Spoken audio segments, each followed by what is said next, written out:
Welcome to Athletes Unlimited Softball on ESPN, presented by Nike. The final game of Series 2, AUX here in Rosemont, Illinois from Parkway Bank Sports Complex. It's Team Leach going for the 4-game sweep against Team Filler in a big-time battle for individual points, team points, and who will be a captain going into the next series. Will Rachel Garcia be in the running? She is currently top 3 as she's getting loosened up to start again for Team Filler. If you're just joining us with AUX, man, what a time to join on a huge night with so many points up for grabs. 2 weeks of competition split among 3 series, each 6 games. We're playing for captains, we're playing for MVPs, we're playing for cash, we're playing for it all. Points awarded for team wins, individual stats, and MVP voting. Matt Schumacher, the 3-time Collegiate All-American Maddie Shipman. And in this matchup, we have the top 17 players on the leaderboard playing between Team Filler and Team Leach. And it all comes down to this: the last opportunity for these athletes to try to climb up that leaderboard before they head into the final draft of this AUX season. And it should be a really good battle between these two offenses. All of the power for Team Filler. They've got 12 combined home runs in that starting lineup. And for Team Leach, the name of the game for them has been consistency, top to bottom in the offense, and they've been unstoppable here in Series 2.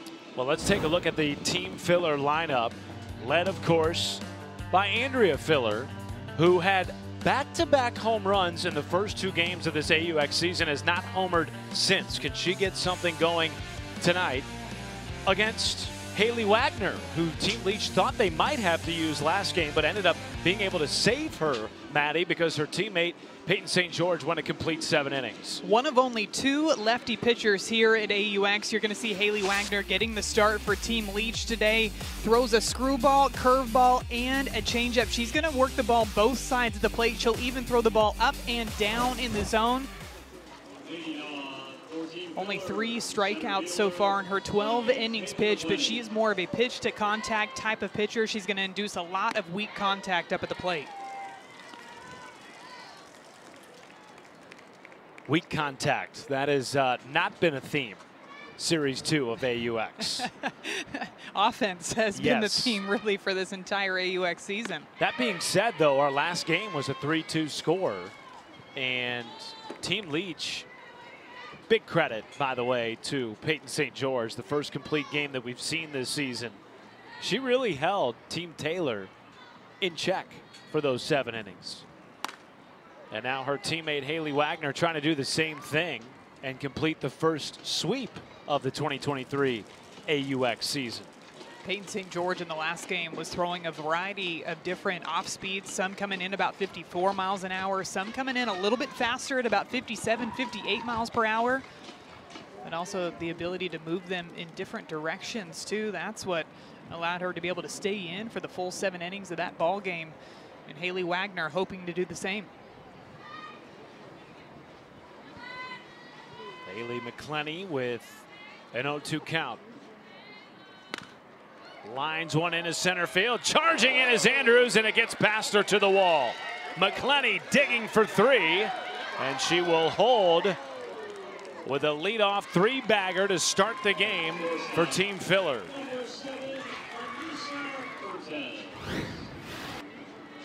Haley McClenny hits this one hard off of the bat out into center field. Aaliyah Andrews tries to dive for it, but because it gets past her, the speed of McClenny is going to motor around the bases. I thought for a second that Haley McClenny was going to try for the inside the park home run on this one. Round second base hard, heading into third base. And facilitator Charlotte Morgan decides to hold her up at the last minute for a leadoff triple to start off this ball game.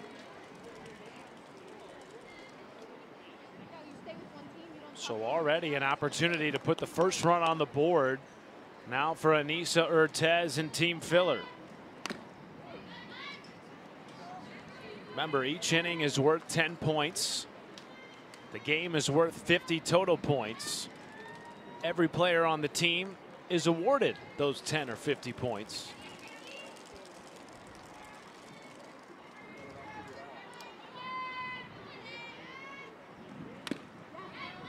Meanwhile, for pitchers, earned runs allowed minus 10 points. So Haley Wagner not only trying to keep a run off the board for her team, but also for herself here against Anissa Urtez.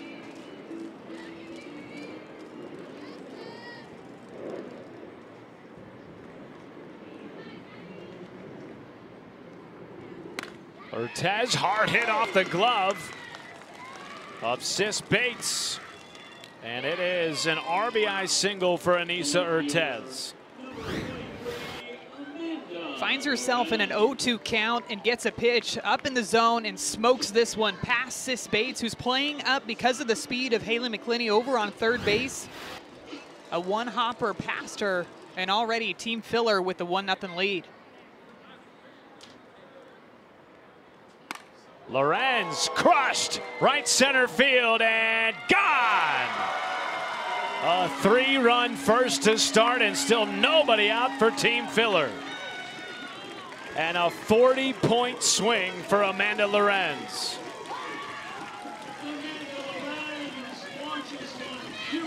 We talked about it in the open. This team for Andrea Filler has so much power in the lineup. All but one batter in the starting lineup already has a home run this AUX season. And Amanda Lorenz gets a pitch up and inside and drills this one out to right center. A line drive home run traveling 262 feet out to center field for a 2-run shot. And Team Filler already up 3-0 in the top of the first with nobody out. Edwards at the dish. And already some action in the Team Leach bullpen.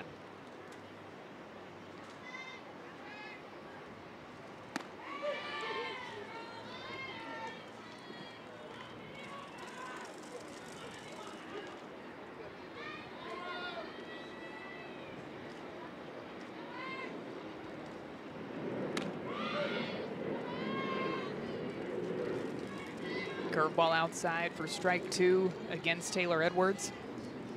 Another powerful swing in the heart of this Team Filler offense. Slow roller to first, scooped up by Vidalis, and in time, just in time, according to the first base umpire, Bubba Ewald. This is a really slow developing play on the right side of the infield between Tori Vidalis and Aubrey Leach. Edwards hits this one off the end of the bat. Tori has to run in and charge this one. Looked like she might have thought to try to toss to Aubrey Leach at the last minute, decides to take this one herself. A close play, but it does look like that foot barely got in there just in time to get the first out of the inning.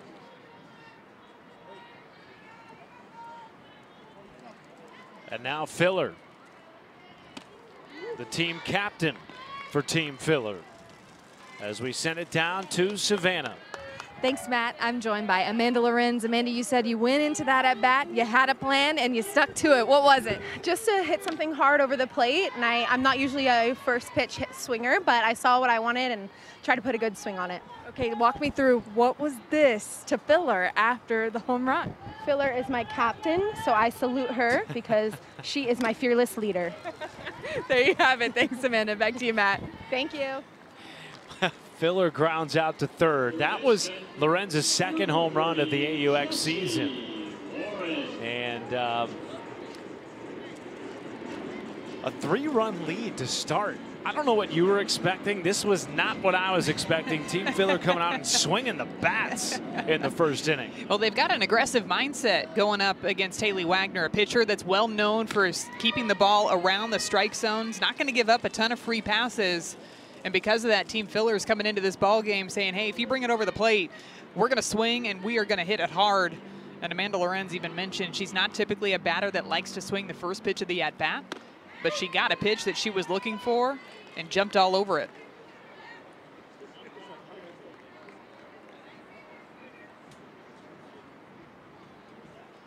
This inning, like all innings, worth 10 points. That is what is at stake for Team Leach. They're just trying to get out of the inning. Jesse Warren extends it with 2 outs and a base hit. Another hard hit ball for Team Filler in this inning. Exit velocity of 78.4 miles per hour off of the bat on that base hit out to right field. 19 pitches in the inning, 16 for strikes. But the problem is Team Filler's just putting bat on ball. She stays right around the zone. Sometimes that curveball. Lifted into shallow center. Anders coming a long way and avoiding Aubrey Leach to make the basket catch. Taking out Rachel Garcia.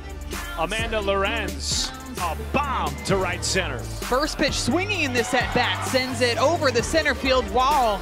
Team Filler already up 3-0 as we head into the bottom of the first.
Team Filler taking advantage of a big inning.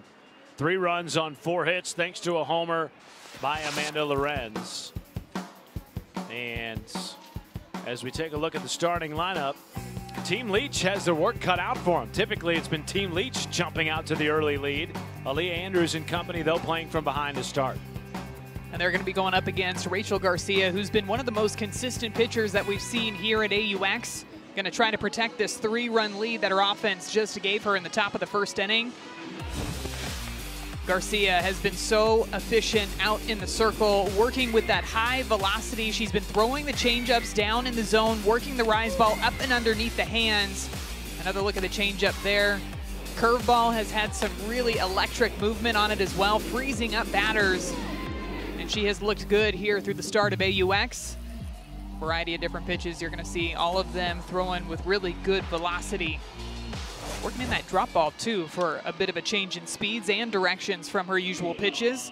And she's already got 25 strikeouts through the first 25 innings she's pitched here in Rosemont. And she comes into the night ranking 3rd on the individual leaderboard. Taking on Aubrey Leach, punt drop down, barehanded from her knees, Jessie Warren. Hello, how do you do? Wow. Jessie Warren is a master when it comes to fielding bunts barehanded. Look at the way that she even goes down to her knees to throw this ball across the diamond. Not an easy play to make, especially when you've got somebody with speed like Aubrey Leach running down the baseline, but she makes that play look so easy coming across. Team Filler's dialed in. There's some serious points on the line tonight. As we mentioned at the top 17 players on the leaderboard are in this game tonight. So it's not just about who's going to win for pride's sake, but there's an opportunity for players to climb up into the top 3 and be a captain going into the final series. Right now it's Leach, Davidson, and Garcia. But then, of course, the ultimate prize still awaits at the end of next week to be the 2023 AUX individual champion.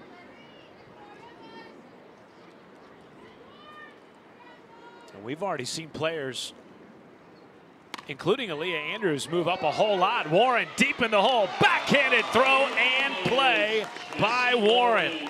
Holy smokes. We just saw her on the play before. Charge a bunt hard, fielded barehanded. This one respecting the power of Tori Vidala. She's practically playing in left field. Goes to her right, scoops this one on a backhanded shortstop. And such a strong arm throwing from foul territory across a perfect strike to Lily Piper for out number 2. If you're Danielle Gibson, don't hit it to third base here. Put it anywhere but third base. Man, Jesse Warren, too. Sports Center top 10, dare I say, plays.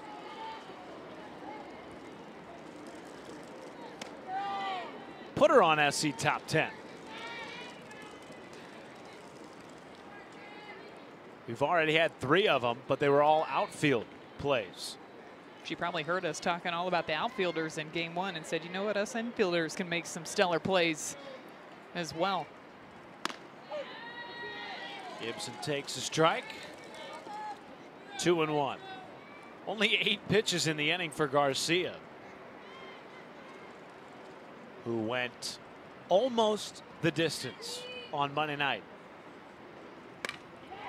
Gibson lifts a lazy line ball into left center and extends the inning with 2 outs. And the league's hit leader is aboard. So far throughout Danielle Gibson's at-bats, she just makes great mid-pitch adjustments. An off-speed drop ball outside. Look at the way that she's able to extend through that low and outside pitch. Doesn't try to pull it to the right side, but knows that she's going to be able to drop that one out into the outfield if she stays long through the zone. And now Sam Fisher. 10 inning points at stake here. Leach, Team Leach that is, down 3 runs with 2 outs in the bottom of the first.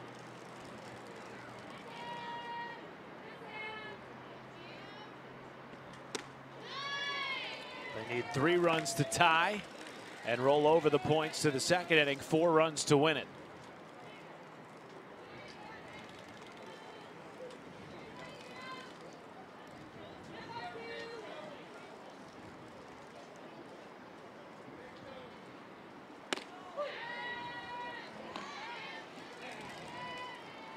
Good looking backdoor curveball. Talked about the curve for Garcia. She'll throw it to both sides of the plate. Just looking at the way that Sam Fisher took that pitch, you could tell that she thought that pitch was going to end up in the right-handed batter's box, but the late action comes back into the strike zone. High fly ball to shallow center. McClenny coming in on it to make the play, and that ends the inning. 10 points for Team Filler. They lead at 3-zip after 1 in Rosemont.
For every run scored during this year's Athletes Unlimited AUX season, Aspiration is committed to planting 10 trees. Stay tuned throughout the season to see how many trees will be planted, thanks to Aspiration's support.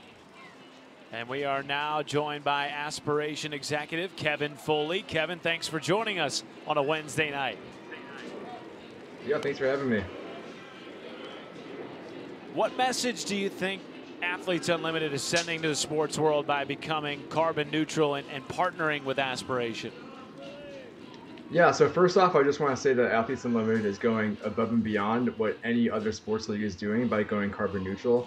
So yeah, major kudos to all the great work that they're doing. Yeah, it's very clear to us that AU has a deep commitment to growing the league, investing in their athletes, and bettering the world. We're in the midst of a critical moment when it comes to climate action, and Athletes Unlimited is taking a leadership position when it comes to sports leagues and climate action. And I think other sports teams and leagues should follow their lead when it comes to minimizing their environmental impact. On a line drive down the left and foul. New pitcher into the game. It is Faremo for Team Leach. Kevin, how will Aspiration help Athletes Unlimited become carbon neutral? Yeah, so Aspiration completed AU's 2022 carbon footprint assessment, which looks at all the different carbon emissions across all the AU leagues. So with that carbon footprint, we're now working to help them reduce their emissions, and we recently offset the remaining unavoidable emissions with high-quality carbon credits to make AU officially carbon neutral. So that's exciting. And we also sourced a lot of those credits from a couple of carbon projects in Africa that have great co-benefits around women empowerment that align perfectly with AU's mission. So that's exciting as well. And Kevin, across all sports in 2022, Aspiration is committed to plant over 10,000 trees. And we have so much fun with this initiative, just trying to see how big of a forest we can plant here at Athletes Unlimited. Can you tell us a little bit about how that initiative came about and the thoughts on the milestone of 10,000 trees? Yeah, so we wanted to incorporate sustainability and impact into every game. So we crafted reforestation programs through fan engagement, such as the plant protection program and the in-game reforestation rewards, such as round the bases, where we plant 10 trees for every run scored for softball and AUX. We also have reforestation rewards for basketball, volleyball, and lacrosse. So yeah, it's just a fun, engaging way to incorporate sustainability into the actual gameplay, and we're very proud of the 10,000 tree milestone that we just hit. Well, Kevin, with the way that this season and these players have been swinging the bats, there's going to be a whole lot of trees planted. Thank you for your initiatives, partnering with AUX, and for your time tonight. Awesome. Thanks for having me. Enjoy the rest of your evening. That is Kevin Foley with Aspiration. Meanwhile, here back at the Diamond, Megan Faremo coming in to relieve Haley Wagner, who only lasted 1 inning, gave up 4 hits and 3 earned runs. And a strikeout on the first batter faced by Megan Faremo. It's Lily Piper going down looking. Piper hit a couple of hard foul balls down that left field line, but Faremo comes back with this curveball. Such good late movement. As soon as she watched it go by, Lily Piper knew that that one was going to be strike 3. Exactly how Megan Faremo wanted to enter this ball game, setting the tone with that strikeout. Well, she has pitched well, super well, in fact, in this AUX season. Minus the 1 game against Team Zirkle back in the first series, she has allowed 2 earned runs or less in all of her outings. This will be her 6th appearance. Trying to stem the tide a little bit. Gets a slow roller to Leach. 2 down. And we go back to the top of the order with Haley McClenny. With Team Leach having the doubleheader today and Peyton St. George throwing the complete game in Game 1, I figured we might see Megan Faremo get the start here in Game 2, but the last team that she faced was Team Filler. She ended up going 6 1/3 innings against them, ended up only with 2 strikeouts, but only 2 earned runs.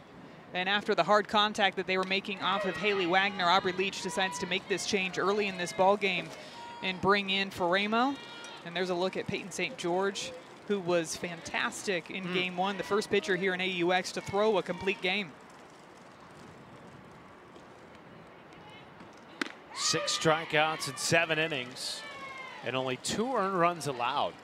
by Peyton St. George in the win against Team Taylor.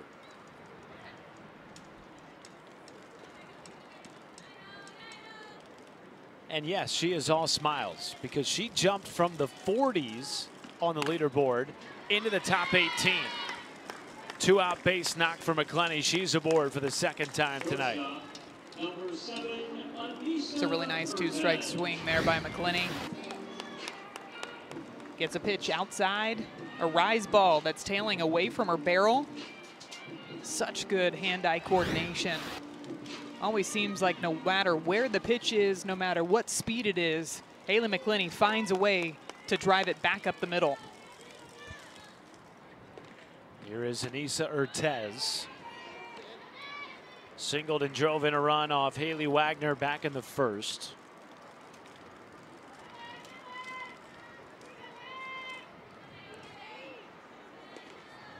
The 1-0 to Urtez.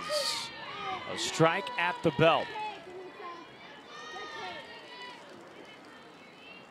Belt or maybe a little bit higher than that. It might have climbed the ladder there towards the end. Hence Urtez's reaction. The strikeout, or the strike zone, excuse me, here at Athletes Unlimited is slightly larger than what you're going to see traditionally in the college game. It does expand at the top of the zone too. Goes a ball higher than collegiate game. And Faremo taking full advantage of it on that rise ball. 1-2 check swing. Did she go on the appeal to first? Yes, indeed. Bubba Ewald calls out Anissa Urtez. After the 2-out base hit to McClenny, Faremo comes back and gets a big strikeout of Urtez to end the inning.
Team Leach trailing by 3. Mia Davidson, who is in the top 3 in the standings at the dish. Let's go into the game with Air National Guard and Mia Davidson. It was close, but it wasn't that close. She got a bar stub. They're aggressive, so let's throw it in the dirt. Just jump on it right here, you know what I'm saying? Good jump. Dude, I felt that first hit, like the wind kept bringing it in and in and in. Oh, I Halos. died Yeah. If she keeps her pitches like that, we're gonna be good. Like that height. Because they're being super aggressive. And she did!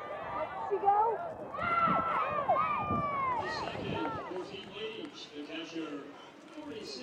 Gotta love a catcher who is out there encouraging, supporting, fighting for her pitcher. Yes, she did go around, is what Mia Davidson said, popping out of home plate. She wanted to make sure that the umpires knew that she thought that Urtez had swung around as well. But hearing her talk about how she was noting that Team Filler was being really aggressive early in the counts too against Haley Wagner, and I guarantee she gave that information over to Megan Faremo. Pop up a mile high, and it's Jessie Warren who has had the gold glove at third base. for the out. Sunday morning on ESPN and ESPN Deportes, the London series is back for the first time since 2019 with the Cubs and the Cardinals playing the second game of a 2-game set at London Stadium. That one starts at 10 a.m. Eastern, 7 a.m. Pacific. And then our Sunday night matchup, Dodgers-Stros, series finale, Dodger Stadium. That begins at 6 Eastern with the Sunday night countdown crew. Off the glove of Piper, and a one-out base knock by Morgan Zirkle that stays on the infield. Zirkle's been hitting the ball really hard today. She hit a hard hit to the left side in game 1. This one she pulls to the right side. Lily Piper playing just about a step in front of the base, and it ricochets off of either her glove or her right knee. Let's take a look at it here. Either way, couldn't come up with that one cleanly, and now a speedy runner on board for Team Leach. And a speedy batter at the dish in Sis Bates.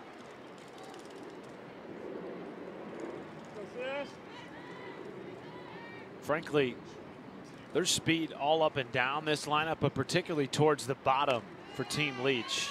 You've got Zirkle, Bates, and then Aaliyah Andrews in the 9 spot. Is there anyone faster at AUX than Andrews?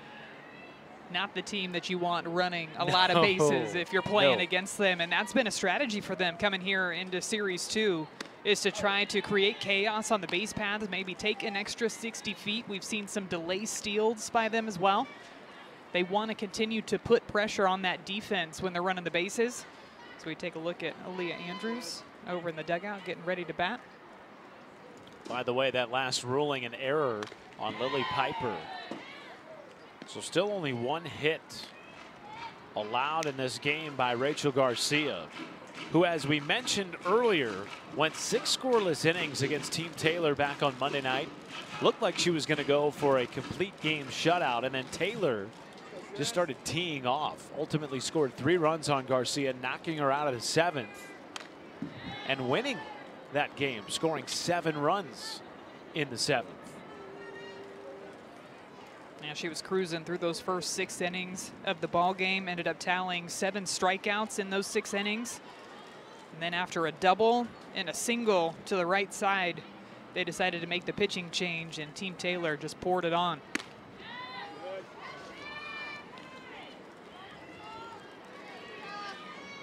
And remember, Rachel Garcia in the top 3 in the standings, currently sitting in 3rd. Standings update with literally every pitch in this AUX season. On a 2-hopper to short, the flip to second, and a double play ball. Urtez, Filler, Piper, and Rachel Garcia gets out of the inning. It's a beautiful turn by Anissa Urtez on this hard hit ground ball. The 6-4-3, Urtez to Filler to Piper to end the inning.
Well, we told you there's 17 players in the top 20 playing in this game tonight, including Mia Davidson, who currently ranks second in the AUX leaderboard, moving up a spot since the beginning of the day. We're now joined by Mia Davidson, who is mic'd up in action behind the plate with the catcher's gear on. Mia, thank you for doing this thanks tonight. for having me, y'all. Pretty fun.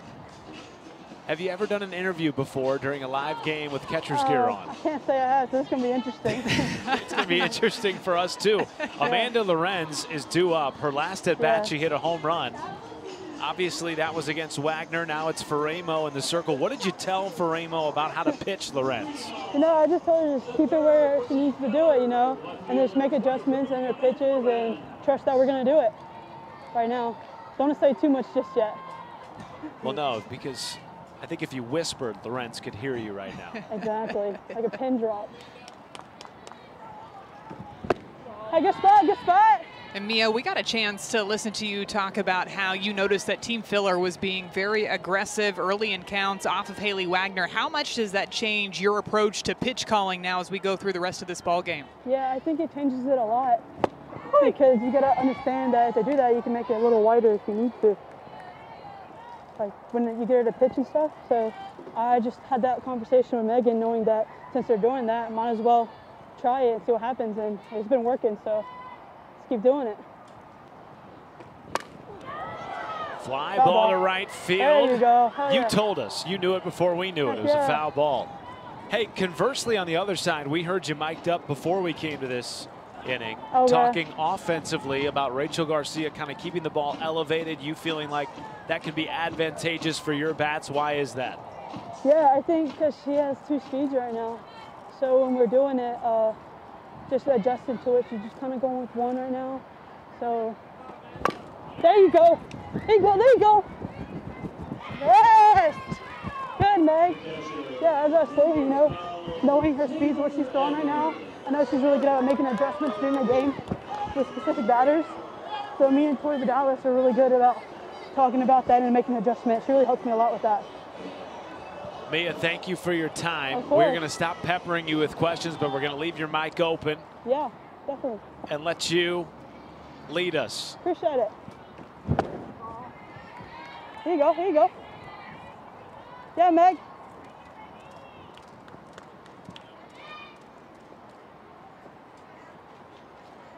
Taylor Edwards at the dish. One down, nobody on. Appreciate it, big dog. You know, when we're talking to Mia, I'm tempted to ask her about how she wants to strategize calling the game against these specific batters. But as you mentioned, if she talks about it out loud, too loud, then these batters are going to know exactly what pitch is coming. Yes.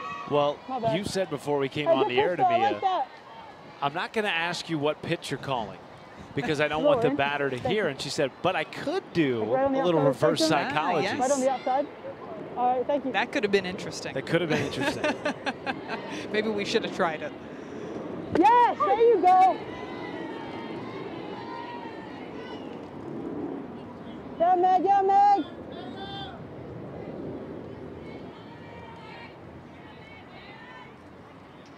Three and one from Faremo.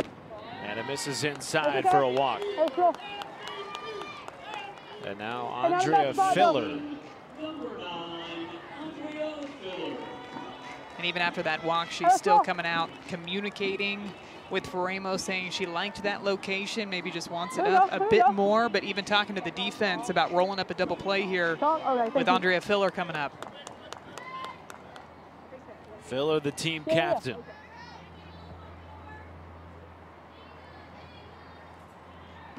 Yeah, okay.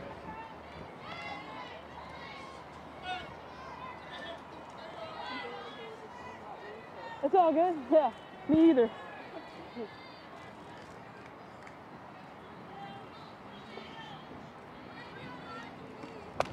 Filler handcuffed, charging in from third base and letting it drop, but the play is there. Oh man, what a weird and funky play. In my bag. You okay? Yeah. Mia Davidson and Sam Fisher, a miscommunication on who was picking up the ball, but it ended up working out anyway because Davidson let it drop and got the lead runner at second. Filler jammed up on this fly ball I thought it was going to go straight over to Sam Fisher. She holds up right at the end, but Mia Davidson popped up very quickly out of the squat, gets it on the bit of a long hop with some backspin on it, and was still able to get that force out over at second. I like that, I like that. And now Jesse Warren. Runner at first, 2 down. 20-point inning on the line here. Filler won the first inning, got 10 points. They lead it 3-zip here in the top of the third. Okay. It's a little better than that one. Okay, I got you, thank you. You can even hear Mia communicating with the home plate umpire too. That pitch just a bit too far inside, called for a ball. And that one caught a piece, so Warren goes up to first, earns 8 points.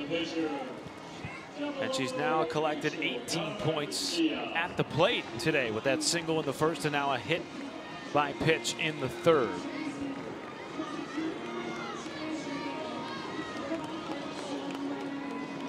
Hold it up and let her hit. And now Rachel Garcia. Megan Faramo's counterpart flew out to center in her first at bat. That was against Wagner. And a mile high pop up down the left field line. Looks to be tailing foul, and it's out of play.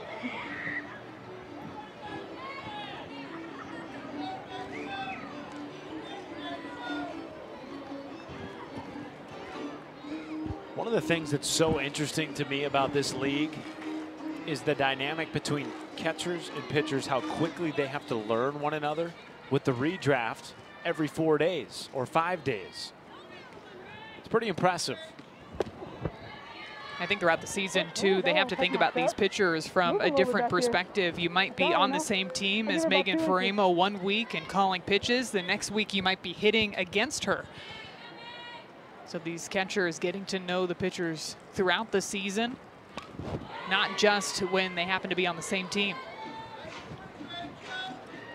Yeah, 1 week they're teammates, encouraging one another. The next week they're using that information against one another. Yes. Such is life at AUX 2023. The 1-2 with 2 down and 2 on. Faramo trying to get out of the jam. Garcia taking some big hacks in this at bat. Another screwball inside that she fouls straight back, 66 miles per hour out of the hand of Faramo.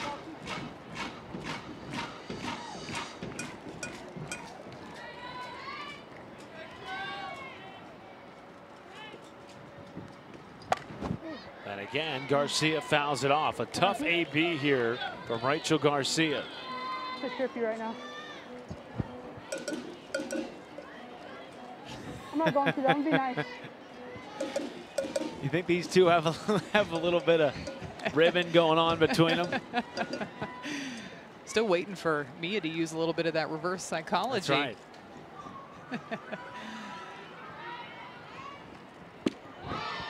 I like it. Good eye from Garcia. I like that spot there from Faramo. Off-speed pitch, low and away. Good take by Garcia to let that one go by. 2-2. And a full count to Garcia. Should she get on, Lily Piper Everything at the dish. when you hit me.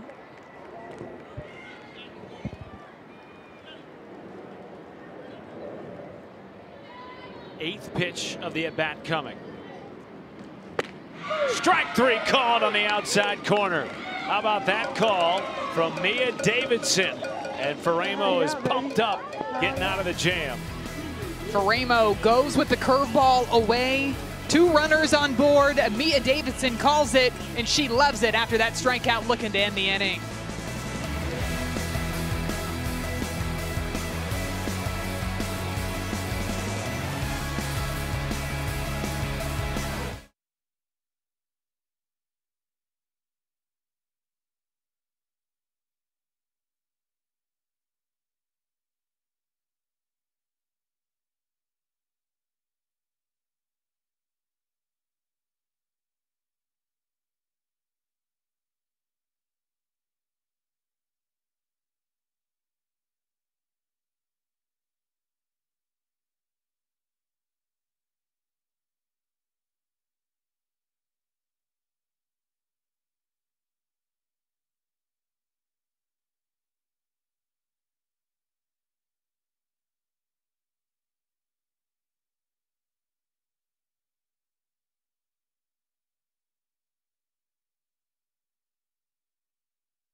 Welcome back to Rosemont. Bottom of the third, a 3-run lead for Team Filler. And a 20-point inning on the line here for Team Leach as we welcome in our star in the stands, Georgina Korick. Georgina, thank you for joining us tonight. You guys want to wave? Woo! Hi guys, how are we doing? We are terrific. Who are you with tonight at the game? I am here with the Skokie Stars and the Spartans. It's a little chilly, isn't it, guys? Yeah. Woof. Georgina, are you giving them some pitching tips in the stands? Do you have any young pitchers that are sitting around you? I do, actually. I have Miss Emma here is a pitcher, and Miss Lillian are both pitchers. So, Emma, remind me again what your favorite pitch is? A screw. I am also a screwball pitcher. And Lily, what's your favorite? A changeup. I'm also a changeup pitcher. This is great. This is like having a bunch of little me's. This is amazing. Georgina, were you throwing either of those pitches at that age? Screw or change? I actually wasn't even a pitcher at their age. I was actually a catcher, so thank goodness I changed career paths. Yes, we are blessed actually up here in the booth to watch you. I mean, my knees are blessed, really, is where it's at. Georgina, can you just tell me what it's been like to be part of this AUX season with this incredible group of young women and the support that you guys have had here at Rosemont? I mean, it's been a dream come true. I think sometimes I still can't believe that this is my life, that I get to come out here and play at this amazing stadium in like the beautiful summer weather. It's getting a little cold now, but we were talking earlier with some of these young players here, and it's just so hard to pick a team to root for because everyone is so good. I grew up looking up to Rachel Garcia. I grew up looking up to Sam Fisher, and now I'm surrounded by all these amazing young softball players who, remind me again, some of your favorite players? Rachel Lewis. Rachel Lewis, and then we have a Sam Fisher fan here, don't we? Yeah, I'm a Sam Fisher fan. I think we're all Sam Fisher fans, which is the best part. We're all Sam Fisher fans up here in the booth as well. Sam Fisher and I share a love of swinging at rise balls, but I'm going to put you on the spot here and put you into this analyst role. Team Leach, coming into this last game here, is undefeated, but Team Filler came out and put up 3 runs in the first inning. What have you seen from their offensive approach to put some runs up early? I think Team Filler is doing an awesome job of just staying super aggressive. I think the best part of this league is you know you're going to face phenomenal pitchers every single day. You can't be on your heels. I think you're going to look at some players like Aaliyah Andrews had an incredible game earlier, got some runs off of me, unfortunately, but she did so by just being an aggressive hitter. You're going to see pitches and you got to hit them hard and trust that you're going to try and punch holes through what is an absolutely stellar and just star-studded infield. Georgina, we love chatting with you. Stay with us, why don't you, throughout the course of the game. We'll be checking back in with you periodically. And enjoy a rare night in the stands as a fan. I appreciate it. Thanks for having me, guys. Yes, thank you. Georgina Korick, our star in the stands. We'll be checking in with her again in a little bit. Meanwhile, Rachel Garcia back in the circle. Got a strikeout of Jordan Roberts. And has still only allowed 1 hit. This now the final batter who has yet to face Garcia. It is Aaliyah Andrews coming off a multi-hit game against Team Taylor.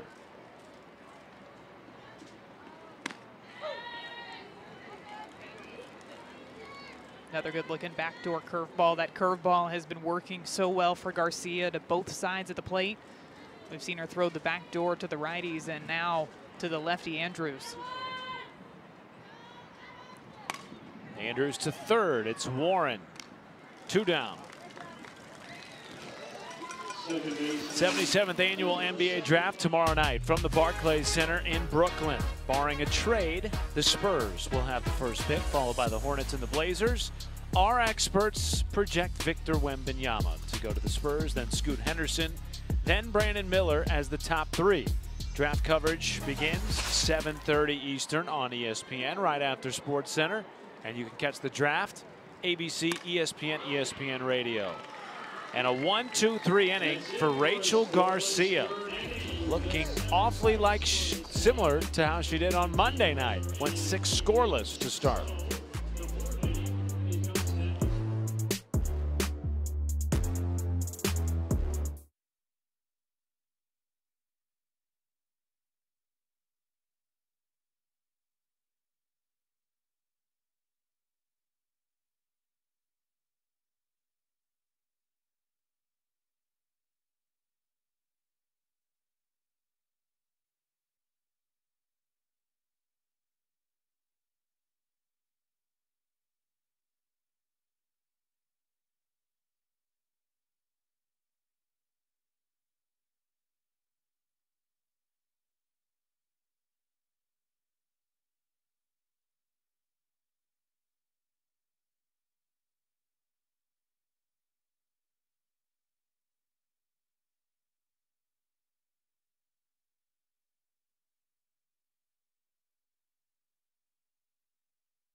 I'm Technical Sergeant Madison Spires. The Air National Guard's motto is always ready, always there. We proudly partner with Athletes Unlimited, who support players who are always ready to compete for the top spot. Let's find out who climbed their way up the leaderboard rankings to earn the title of the Air National Guard's Mover of the Series. Megan Faramo has been phenomenal throughout her start to AUX this season, working the ball all throughout the zone. But this series in particular, she has been fantastic out in the circle. Defensively, getting it done with the strikeouts, weak contact, and look at this play. Ricochets off of the glove, catches it barehanded, so athletic out in the circle. She's been awesome. And the biggest mover coming into the night for Series 2. She will be challenged, though, at some point by her teammate, Peyton St. George, who went 7 innings tonight, the first complete game we've seen in AUX 23. Racking up all of those out points, 4 points for these pitchers for every out that's recorded. And when you throw a complete game, you're going to continue to climb further and further up on that leaderboard. Faramo currently in 6th in the leaderboard. Final game of the series right here between Team Filler and Team Leach, and a 30-point inning here in the top of the 4th. It's Lily Piper leading things off for Team Filler. A lot at stake here for these teams, for these individuals. Right now it's Aubrey Leach, Mia Davidson, and Rachel Garcia, the top 3. If it stays that way, those 3 will be the captains for the next series, which drafts tomorrow. And a strikeout on the outside corner. It's the 4th for Megan Faramo. 4 strikeouts already on the evening for Faramo. 3 of those have been looking. Look at this location of the curveball, low and outside, right at the knees. Gets Lily Piper looking. She can't believe it, but it's called for strike 3 for the first out of this inning.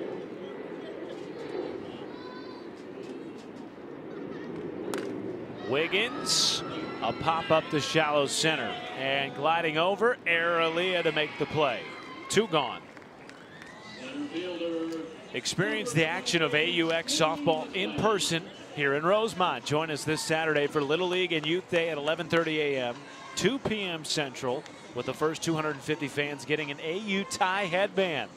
Go to auprosports.com/tickets to buy yours today. Lots of youth players in the stands for every one of these AUX games. It's part of what makes this environment so fun, so lively.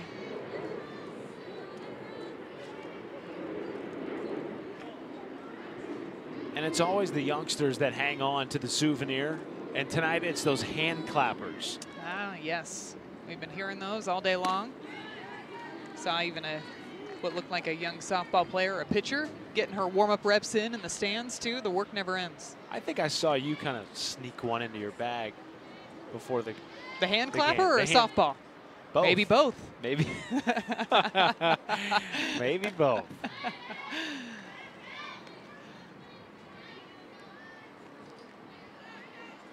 Haley McClenny at the dish with 2 down. Base is empty. 30-point inning here. Filler won the first inning, plating 3 in the top half against Haley Wagner. Since Faramo's coming to the game, though, it has not been easy going at the plate for Team Filler. In fact, they've managed just 1 hit against Faramo.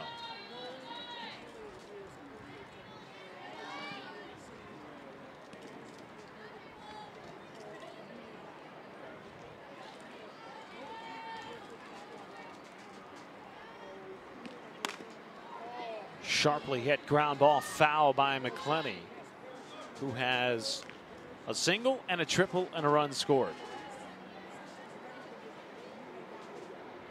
She actually does have the lone hit tonight against Faramo for Team Filler.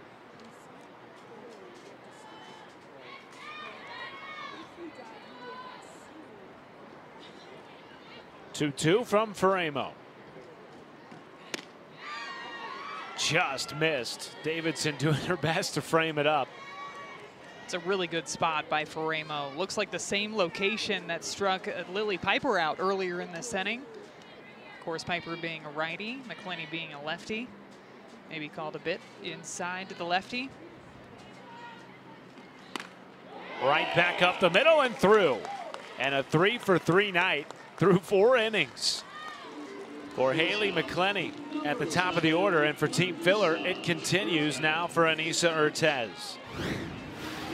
Every hit that Haley McClenny has gotten off of Faramo in this series has been hit straight back up the middle. Faramo trying to work this pitch outside, and McClenny gets solid barrel on it, driving it out to center field to Aaliyah Andrews. Back-to-back singles for McClenny in this ball game. Flair to Bates. And that ends the inning. Faramo pitches around a 2-out single. 30 points on the line for Team Leach when we return.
Eight was my number growing up because it was my brother's number growing up. And of course, Alicia Ocasio just had to take it. So when I signed, I was like, okay, what other number can I be? And my dad was like, well, 29's open. You know, I wore that when I played. And so I was like, yeah, that would be a cool tribute, because my dad has been right beside me my entire career. Like literally from when I was 6 years old, in the cages together. Like, he taught me how to hit. You know, he's teaching me all of these things about the game. He would quiz us in the backseat of the car about different plays that we would make. Sharing this with him is so special because I wouldn't be here without him. Love you, Dad.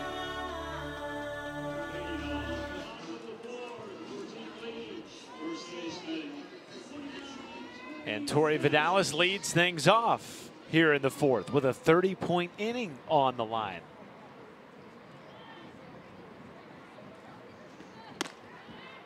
Just can't help but smile when you watch Tori talk about the relationship between her and her dad, and a pretty cool story what goes behind her wearing 29 here at Athletes Unlimited.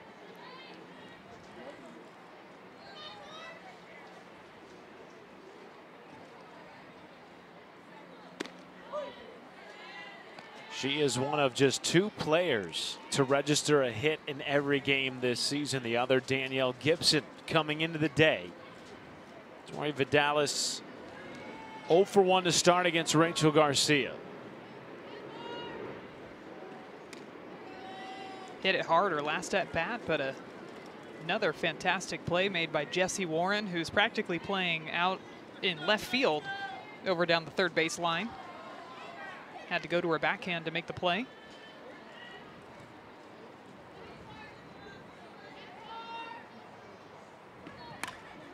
Vidalis pops it up foul. Not only a standout at Texas A&M, but also part of the Mexican Olympic team for the 2020 Tokyo Games. You know, some call her made for TV Tori. She is an analyst on SEC Network. She does a little bit of everything. Now, is it TV Tori because she works in TV, or because her initials spell out TV, or is it both? I think it's both. It works for both. You're making my head hurt. It's my job, Matt. That's what I'm here to do. Hey, everybody. Everyone loves to rep Athletes Unlimited, right? And you can too. Be sure to check out all the great gear, including the tie-dyed Love is Unlimited Pride tee. Go to shop.auprosports.com to get yours today. One down. Second strikeout for Garcia. And Danielle Gibson at the plate. You and I were sort of remarking when we were looking at who was playing in this game, who's on the leaderboard. You know, obviously, Team Filler, Team Leach coming into this game had 17 of the top 20 players. Pretty much everybody who's in Team Leach's starting lineup is in the top 20. What a ridiculously stacked team for Series 2 here at AUX 23. And that's what's going to happen when you, of course, have great individual performances like we've seen from players like Danielle Gibson, but also remember that Team Leach is undefeated heading into this game tonight. That's a lot of win points. That's a lot of inning points that are being added to their total at the end of those ball games. And a lot of times when you're on the winning side, you end up racking up some MVP points at the end of the game too. And those MVP points are voted upon by the players themselves. There's MVP 1, which gets 60 points, MVP 2, 40 points, and MVP 3, which is an additional 20 points added to your total. Which goes to the argument that this is not just a league of independent players playing for themselves, but the way you can rack up more points is by playing on a winning team, because teams who win innings get points, teams who win games get points. It sort of all fits together. The better you perform, you hope, the better your team performs, and vice versa. When your team wins, you're also rewarded for being an individual on that team. When you talk to players and captains, somebody like an Aubrey Leach, the first thing that comes to mind when they were forming their teams is what's going to be the best team to win games. That's still the ultimate goal for these players. And you want to be able to get pitchers on your side, pitchers like Megan Farema, who we're seeing in this ball game, pitchers like Rachel Garcia, because you want to stack up all of those inning win points, those game win points, because at the end of the day, that's what's going to make you climb to the top of the leaderboard the fastest. 9 of the top 10 on Team Leach. The only one not on Team Leach in the top 10, that's Rachel Garcia, who is pitching right now. An embarrassment of riches for Aubrey Leach's team. Sam Fisher at the plate. Back-to-back strikeouts for Garcia. She's now struck out 3 out of the last 5 batters. Typically, we talk about second time through, what adjustments is the offense going to make? To me, it seems like it's Garcia who's making the adjustments. She has struck out the first 2 batters second time through against Team Leach. Well, she's changing the pitches that she's throwing a little bit too. We're seeing her work in that drop ball, which almost acts as an off-speed pitch, throwing it in the low 60s compared to her high velocity rise balls and curve balls that she's going to throw in there. Pop up, foul territory. Tracking it is Edwards, and it gets out of play. When you start adding 3 and 4 different speeds to your pitches, that's when it becomes really difficult for these batters to go up there and sit one particular pitch. We saw Danielle Gibson hit the drop ball in her first at bat, and then Rachel Garcia bounces back and gets a strikeout on a pitch up in the zone her next at bat.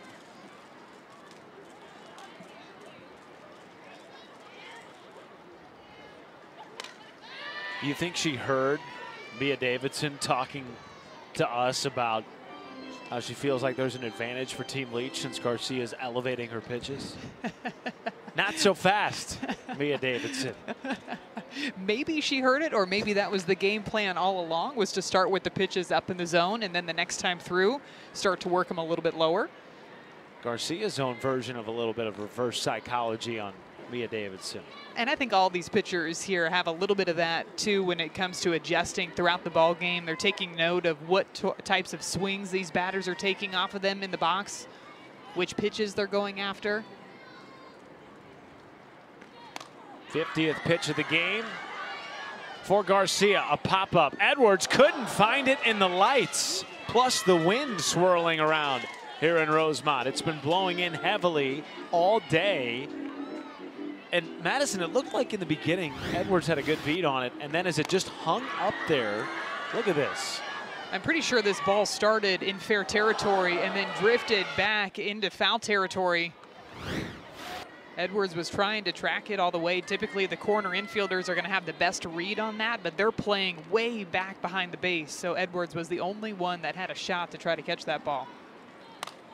And now a flare in the left field. Charging in is Lorenz and makes the play on the line. A 1-2-3 inning for Garcia.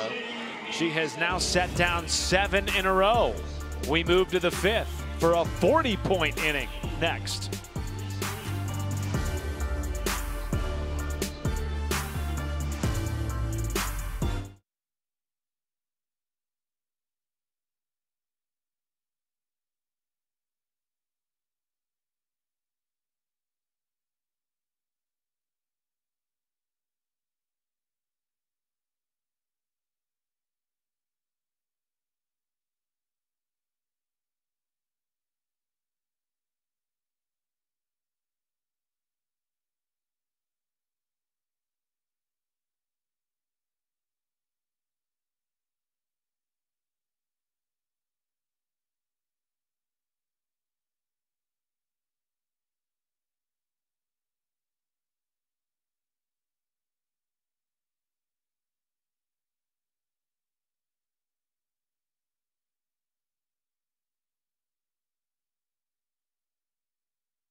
Welcome back, Team Filler with a 3-0 lead over Team Leach. And to all our fans who participated in our poll today for the top center fielder catch that we've seen so far in AUX, the results are in. The top rank on SportsCenter was the top for y'all too. 50% of the 270 votes went to Aaliyah Andrews, 27% to McClinney, 23% to Hayward. So Shipman, you had it right. Your favorite came out on top amongst the fans too. Sorry about that, Matt. I know you were rooting for Hayward. I'm just glad all the fans agree with me on that. They were on the same page. They liked the recovery aspect of that fantastic diving play out in center field. Didn't Aaliyah Andrews suggest that the fans should vote for Victoria Hayward? McClinney. She threw it out there for McClinney, yes. So she didn't even agree with me. I guess I was the outlier. Yeah, I think we're just going to have to pop off of your resume that you're 0 for 1 up here in the booth, and I am 1 for 1 on my picks for top plays. For those of you keeping track at home, I guess everybody's got a score associated with their name this weekend. Including you. Including me. And it's not a good one. I'm not even on the leaderboard. We've got a 40-point inning in the 5th. Amanda Lorenz leads it off. Last time there was a score in this game, that was back in the 1st, and it was Amanda Lorenz popping off a 2-run homer to right center field off the scoreboard. And he ropes a foul ball down the right field line. Caught on a hop out there by the ball boy in right. Lorenz, Edwards, Filler, middle part of the lineup for Team Filler against Megan Ferramo, who has struck out 4 and allowed just 2 hits, both of those to Haley McClenny.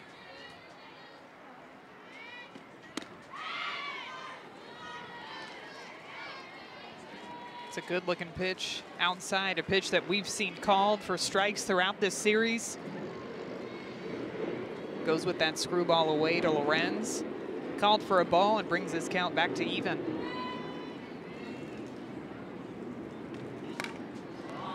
Base hit into center, tracked down by Andrews, doing a really nice job, showing some range to stop that from potentially being a double for Lorenz.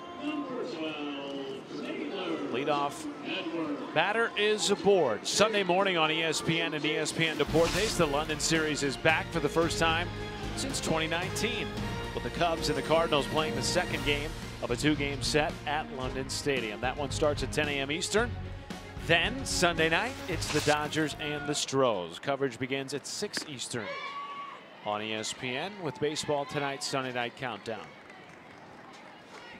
This is a really big inning, and for that matter, a big stretch of innings for Megan Faremo, who enters the inning in 6th on the leaderboard. Trying to move her way up into the top 3 and potentially be a captain for the final series, which drafts tomorrow. All of those rollover inning points, too, on the line here in the top of the 5th. 40 points. Love this variety of pitches that we've seen from Faremo going up against Taylor Edwards, as Edwards tucks in the ponytail into the jersey. Make sure she doesn't grab it when she goes to take a hack at some of these pitches. The pitch before threw a drop ball, called for a strike, and then works the rise ball up in the zone underneath the hands. Edwards, base hit up the middle. That'll help her cause. Currently 18th, gets 10 points. And now back-to-back base runners aboard for Team Filler, and their captain due up next. Thought after getting ahead 0-2, we might see a drop ball or even another rise ball from Faremo, and she decides to go with the curve away. Edwards all over it, driving it straight back up the middle, and now Aubrey Leach coming in to have a conversation with her battery, because she knows just how important this inning is as well. Got nobody away, runners on first and second. Big moment here for Faremo. And our star in the stands, Georgina Korick. What do you make of all this here? It's a 40-point inning. You got 2 on, nobody out, top 5. Faremo's looked nearly untouchable until this inning. What are your thoughts? I mean, I don't have too many thoughts. Usually I've been actually talking to Miss Sophia here, who's been telling me how she's going to hit off Megan Faremo right now. Come on, Sophia, give me your hit. So I'm going to time it and then pray I don't get hit. And then I'm just going to hit it normally and hope I hit it. Sophia's very humble. She's been telling me all day about how she's a home run hitter. She's the power hitter here on her team for the Skokie Stars. In this moment right now, knowing that you've got 40 points on the line, are you just taking a hack? Yeah. Just hack central, right? Oh, absolutely. Georgina, most people might not know that you can hit the ball pretty hard yourself up at the plate. We have not seen you have any at-bats so far. Are we going to see you grab a bat at some point this AUX season? I think if desperate times call for desperate measures, I may step up to the plate, you know. I've been on the call for one of your home runs, so I've seen that power firsthand. Yes, I have. I definitely like to pride myself a little bit more on my pitching. I just think that pitchers, we get away with being very a little gangly, a little awkward. That usually doesn't help us too much when we hit, but hey, who knows? I never know. Maybe my next captain's going to put me number 3, number 4 in the lineup. Georgina, talking to your college coach, Ken Erickson, he always talked about how you were a Picasso out in the circle, your ability to paint the corners. What do you think it was that allowed you to get that same sort of repetition and be able to hit the same spot pitch after pitch after pitch? I know it's kind of a boring answer, but practice does make permanent. A lot of people like to say practice makes perfect. I think practice makes permanent. Whatever you do over and over consistently is what you are going to be able to build muscle memory for. I think Coach was very kind, calling me Picasso. I was actually talking to Emma here about the importance of just building good sequences. I love throwing to Deja behind the plate. I think the most important thing about being a really successful pitcher. Oh boy. Oh, Cross my to goodness. left field. It's a 3-run bomb for Jessie Warren. Well, as much as I love to talk about pitching, that ball was tanked. You're going to see Gwen Svekis out there in left field with her target. Jessie must have been seeing that, and she just tanked that ball well and truly over the player's feet in left field. That was very exciting.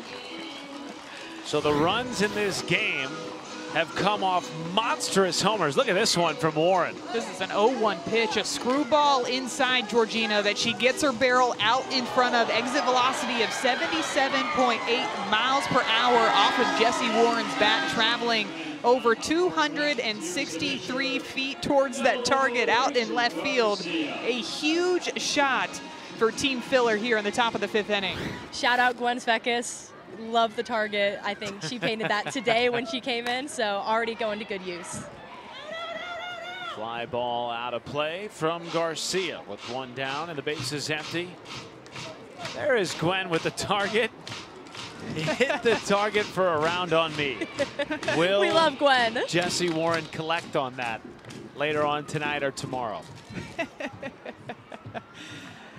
Well, Georgina, speaking of pitch sequencing, we've got a pitcher up at the plate and Rachel Garcia going up against former Bruin Megan Faremo. If you're in this situation, nobody on board, 1 away, you've got Garcia up at the plate. How are you approaching what you're going to throw her in the circle?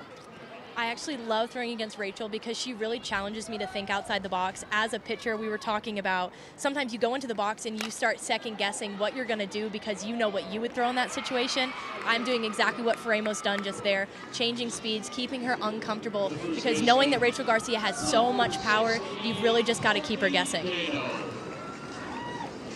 Georgina, we love your commentary. Why don't you stay with us? We'll check back in with you a little bit later. Awesome. Thank you guys so much. I'm so glad I could be here for Jesse's tank. Yes, us too. And for pointing out Gwen's target in left field. Thank you very much, Georgina Korick. We will be chatting with Georgina in a bit. Meanwhile, you know, we were talking home runs coming into the doubleheader, and we hadn't seen any in the first game. We have now seen 2 from Team Filler in the second. They lead at 6-0 and are potentially going to collect on 40 points here in the 5th.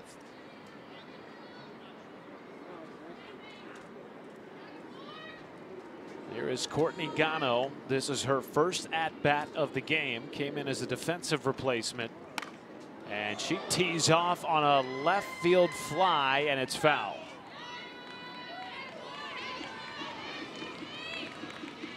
Courtney Gano had one of the big swings in AUX last season, a grand slam in the final game that ended up getting her team the win and helped lift Danielle O'Toole to a victory in that first AUX season out in San Diego last year.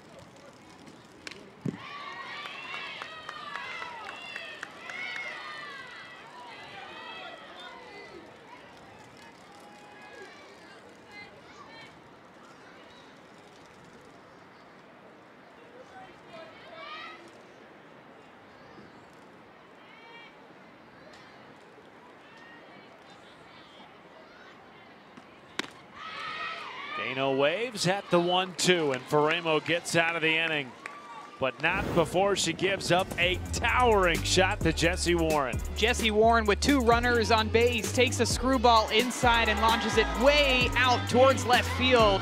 Team Filler up big as we head into the bottom of the 5th.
Time, baby.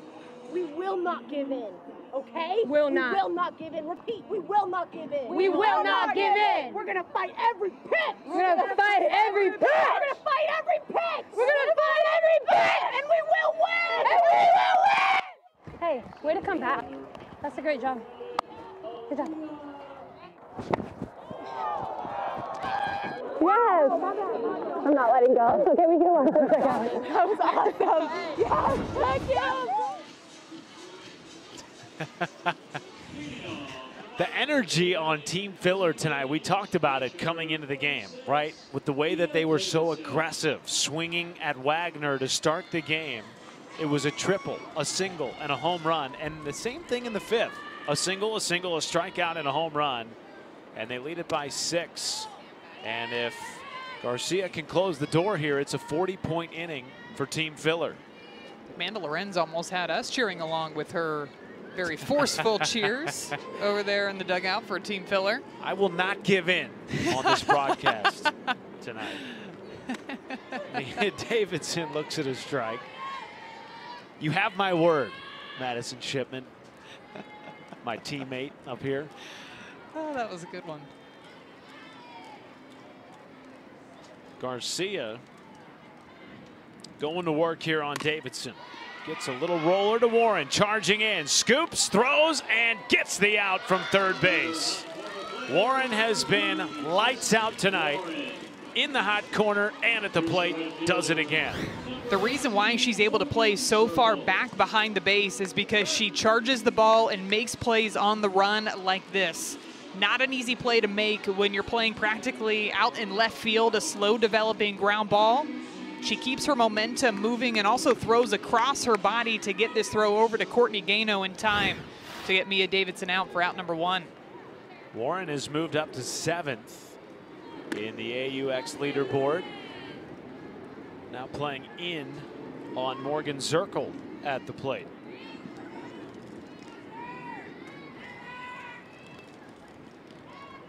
Garcia has retired 8 in a row. Dribbler, foul. But I think even more impressive, we are through 4 1/3. She's allowed just 1 base hit. This is so eerily similar to what we saw from her on Monday night. Carried a 4-run lead, a shutout into the 6th against Team Taylor.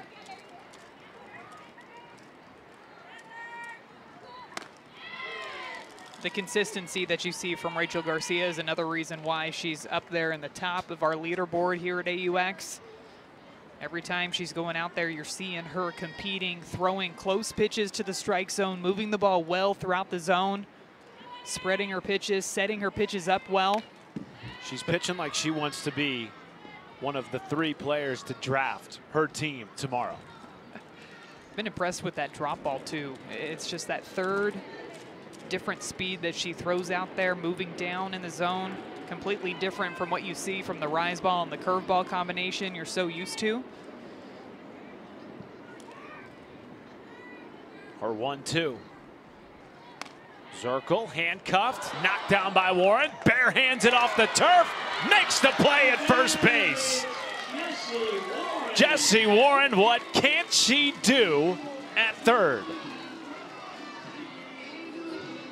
I like to put stars in my scorebook next to the nice plays that are made. All of the plays tonight have been over at third base. This one, she ricochets down off of her glove, gets the bounce off of the turf barehanded, and guns that thing straight across the diamond to get the speedy Morgan Zirkle out. Just an incredible show of athleticism from Jessie Warren. Could we see Jessie Warren pick up multiple spots on tomorrow morning's SC Top 10? This is insane. Watching the ball the entire time because you never know where it's going to go off of those ricochets, but she sees it bounce off of the turf, ready to catch it. If I'm Team Leach, the offensive strategy is try to hit it anywhere besides Jessie Warren. Let's try some other defender on the field because she is all over everything tonight. And if I'm Rachel Garcia, I'm just painting the inside part of the plate for the righties, outside to the lefties, trying to funnel the ball to the left side. if I'm Rachel Garcia, I'm drafting Warren tomorrow if I stay in the top 3. I agree. Period. She is balling out for Rachel Garcia at third base.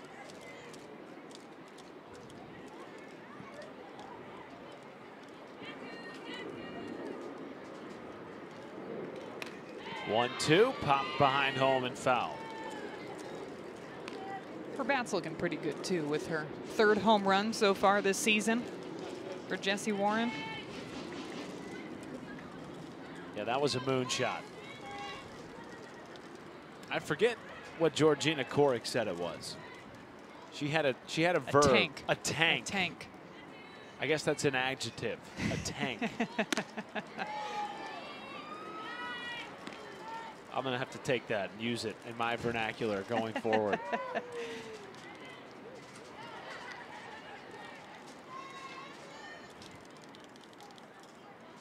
$40 points on the line here. Garcia trying to close the door and earn them for her team and herself.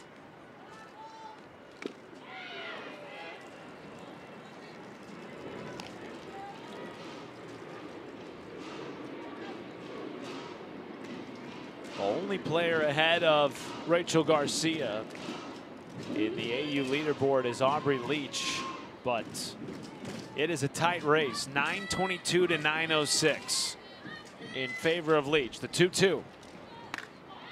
Pop up. Will it stay in fair territory? No. Will it be playable for Warren? You betcha. Everything has tonight. 10 straight retired for Rachel Garcia and a 40-point inning for Team Filler.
A 40 spot in the 5th for Team Filler, thanks in large part to a woman named Jessie Warren. The defense for Jessie Warren has been out of this world in this ball game. She set the tone from the very first ball that was put in play over to her, charging a bunt. This one goes to her backhand, practically out in left field.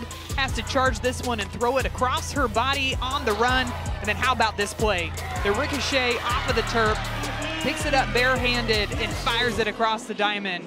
Anything that has been hit in Jessie Warren's direction, you might as well just go ahead and record it as an out, because she has been outstanding over at third base today. Made all 3 outs last inning for Team Filler. Meanwhile, some news to share about Team Leach here in the top of the 6th. It is Peyton St. George back in the circle, who is coming off 7 innings of work. Oh, about, what, an hour and a half ago? If that. If that, she finished the last game.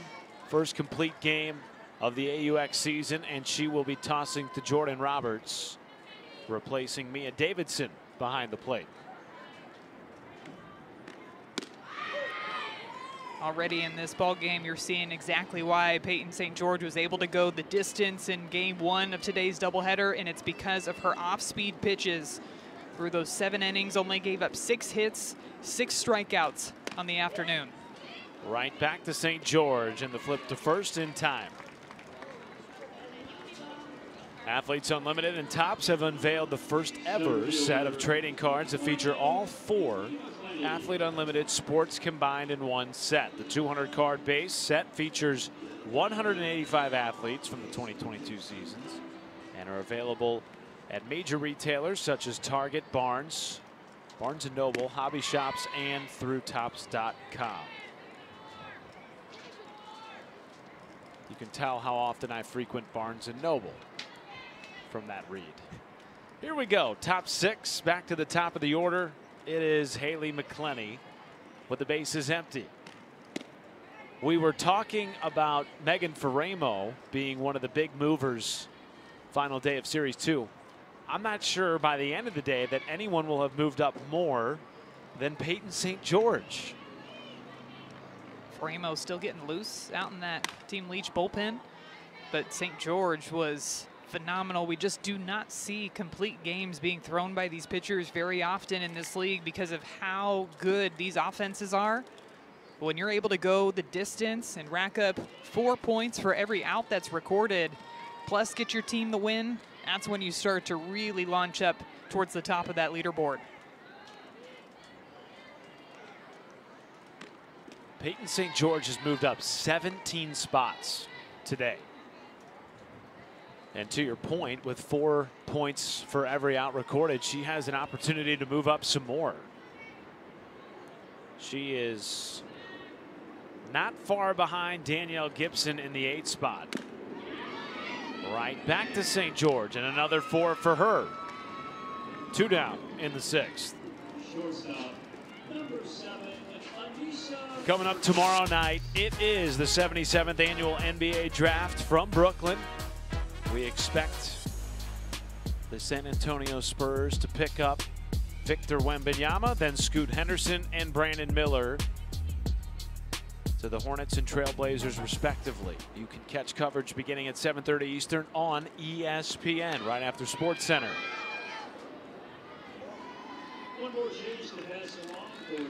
They are saying, in air quotes, are saying that Victor Wembanyama is the greatest prospect since LeBron James. That's high praise. Now I'm going to relate it to AU. Who is the greatest prospect in tomorrow's draft? Give me 1 or 2. If you were drafting tomorrow, you're a captain, who are you going with? If I'm a captain, see, the first thing I would do is put the pitcher on my team that I do not want to face. And right now, it's going to be Rachel Garcia. Yeah. But if she's up there towards the top and she's having to draft somebody else, I'm with you. I think Jessie Warren's going to be up there for the top pick, just because what she's been able to do defensively, but also with her bat. That is interesting. Hard hit to short. Sis Bates from her knees, not in time. Anissa Ortez just beat it out. Sis Bates trying to pull off a little Jessie Warren of her own at shortstop. Ortez hitting this one to Sis Bates, who has to leave her feet, dive up the middle, and then pops back up, throws a one-hopper over to Tori Vidalis. A good pick over at first base. Looks like Ortez just barely beats out this throw. Looks like we're going to have a captain's challenge here, going to video review on that close play over at first.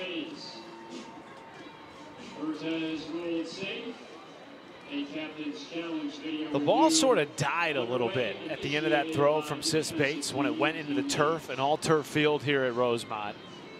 But it was a nice scoop from Tori Vidalis as you get another look here.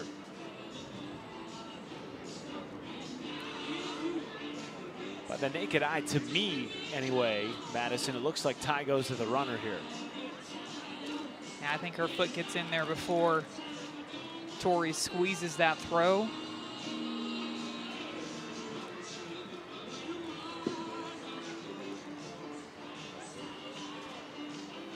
It's important to note, too, that the call on the field was that she was safe, so they're looking for indisputable video evidence here to overturn that call on the field.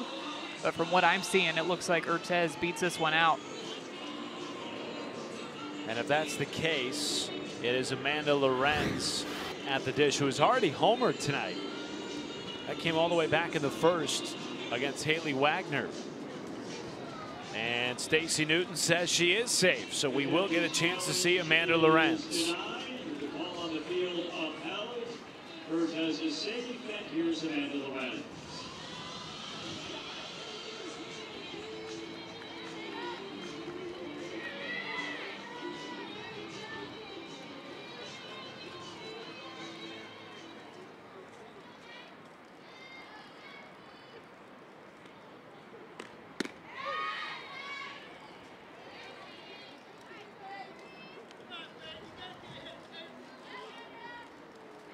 Ten points at stake here in the top of the 6th. Lorenz to first. Vidalis taps the bag, and that ends it. Bottom 6 is up for grabs if Leach can find the bats against Rachel Garcia.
Well, we were talking about the potential for Rachel Garcia to draft her third baseman, Jessie Warren.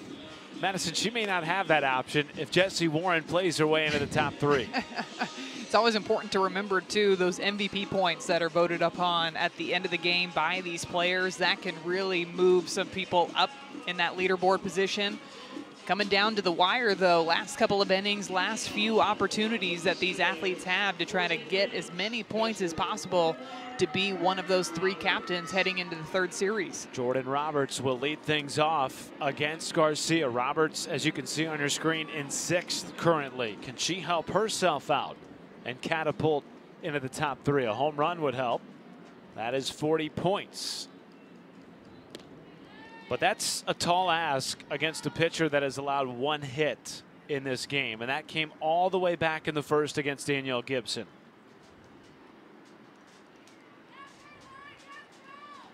Garcia has been lights out. And she's utilized her defense. Only 2 strikeouts in this game.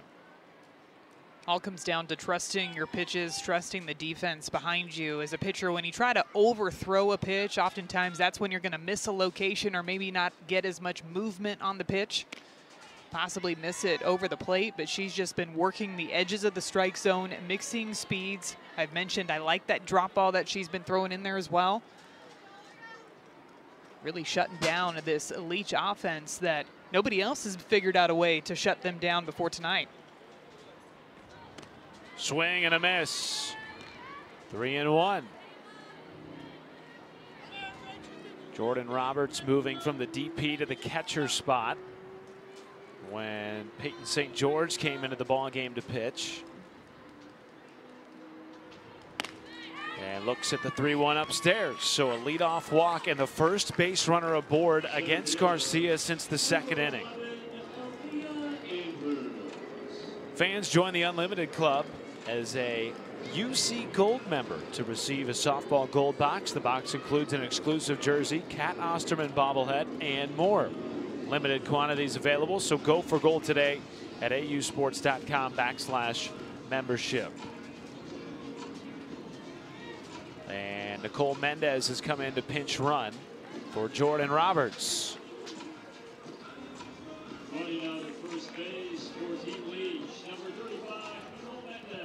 And Aaliyah Andrews rather at the dish for Team Leach. Andrews, a multi-hit game earlier today against Team Taylor.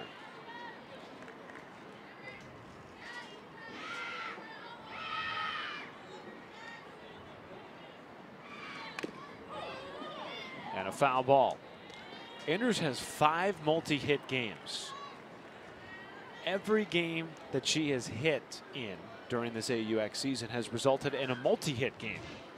And in the games in which she has not tallied multiple hits, she's tallied actually 0 hits. So it's kind of like go for gold or nothing for Aaliyah Andrews. She can do so many things from the left side too. Bunt, slap, hit away, hit for power. We've seen it all throughout this season. Respecting her speed, a hard bunt back to Garcia. And we will now talk to Georgina Korick. Georgina. Hi guys, how are we doing? Your fan club is growing. I keep collecting children. I don't know where they come from. I don't know who to give them back to. I'm sure you guys will find your way home, right? You'll get Stefan. You'll be fine. They're trying to sit around you to soak up all of the pitching knowledge, and we're trying to do that here in the booth. And we saw Peyton St. George throw a complete game in Game 1 today. You yourself threw a couple of complete games last season at AUX. From a pitching perspective, what do you think the key is to throwing a complete game against these batters? I think you're seeing it so much with Peyton St. George, which is an off speed. These players are so good. We were talking earlier about just hitting balls so hard. You throw the ball hard, it's going to get hit very hard. Jesse Warren has shown that already tonight. But the ability to change speeds and do so effectively is really, I think, what makes it so easy to keep competing every single inning. And obviously, I love Peyton. She's my roommate. She did an awesome job against us earlier. And I think the ability to be successful came entirely from the way that she was changing speeds. And something we're seeing from Rachel Garcia in this ball game is that drop ball moving down in the zone. I heard that that was a pitch that you were working on in the offseason, so I'd love to hear the progress on that pitch working down in the zone for you. She is definitely that, still a work in progress. I think the best thing about pitching is you're constantly learning. I love getting the ability to talk to girls like Rachel, like Peyton, who every single offseason we start to learn on something new. I just feel that so many times if people like the Athletes Unlimited players here know what you're throwing, they can start to guess and they can start to gain consistency off of hitting you. Definitely, I've been working my changeup a little bit more. I actually threw it mostly to Deja, just because Deja is so scary to me as a pitcher because she hits the ball so well. And I saw a little bit of success with it, largely just because it moves differently than any of my other things. So that's definitely still a work in progress, something that I'm hoping to maybe have harnessed perhaps by Champ Series. My one and only goal for this series actually was to get a strikeout for my drop ball. Haven't quite done it yet, so I'm looking for next week perhaps. Well, we referenced next week. This is obviously the finale of Series 2. There's a draft tomorrow night. Do you get butterflies going into the draft? Like, what's your mentality going into tomorrow? I definitely still get really nervous. I think I spoke earlier in Series 1 about how it feels a little bit like you're running for homecoming queen or prom queen. You feel like all of your friends need to vote for you and you have to be the most liked. Being drafted is a lot like that. Whoever has been the hottest, you're going to try and look at their stats, see who is just the person that you want on your team who's going to be a difference maker. So every single night before the draft, I get a little nervous because I know I'm going to go to somebody, but I don't know who. So it's very exciting, and it keeps kind of the love of the game alive. Yes, well, we're excited for that draft tomorrow night as well. Georgina, thank you for being our star in the stands. You were terrific. Enjoy the rest of the game. Thank you, guys. I definitely will. Good night to Georgina Korick. Always fun to get the opportunity to just put a star in the stands and chat with them during the course of the game and have them in a vibe in which they don't really get to experience a whole lot, and that is as a fan. Especially from a pitcher perspective, too. I always love to hear their approach to how they go after these batters, and we've been talking offense, offense, offense. and just hearing their perspective on how you would go at pitching all of these phenomenal bats that we see here at AUX. And speaking of offense, Team Leach starting to get a little bit of something going here in the bottom of the 6th inning. I think those young ladies might have been teaching Georgina a few dance moves in the stands. You never know what you're going to learn. Never know. You never know. Team Leach has done it with a pair of walks. Still without a hit since the 1st inning. Bouncer to Warren, and it gets through. And now here comes Mendez. She will score. And Team Leach is on the board for the first time tonight against Rachel Garcia. And with that run crossing, 10 inning points for everybody on Team Leach. Left side of the infield playing way deep. The second hop eats up Jessie Warren a bit as she's going towards that 5-6 hole. It skips past her and Anissa Urtez over at shortstop and finds its way out into the outfield. And Nicole Mendez comes around to score the first run of the ball game for Team Leach. The first ball that has eaten up Warren and not the other way around. She has been a vacuum in the hot corner, but it leaves the door open here for Leach. It is ruled a single for Vidalis. Her first base knock of the game, 10 points for her, in addition to the 10 team points that you just referenced for winning the inning. 2 on for Danielle Gibson.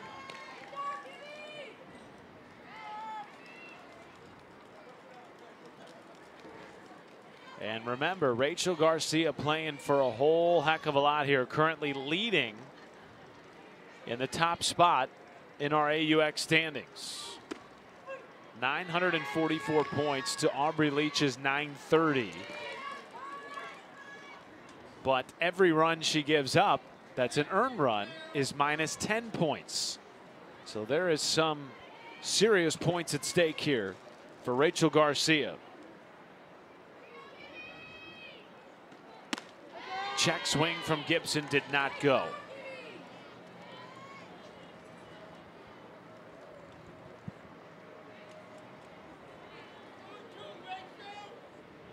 She has been battling all series long with Aubrey Leach of Team Leach for that 1-2 spot.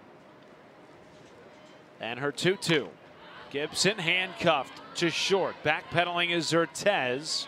2 away. Nice way to bounce back there for Garcia. Danielle Gibson had that hit off of her back in the 1st inning. Gets her to a 2-strike count and works the rise ball underneath the hands for out number 2. And it's Sam Fisher. With one swing of the bat, could make this a 2-run game. Fisher looking for some points of her own tonight.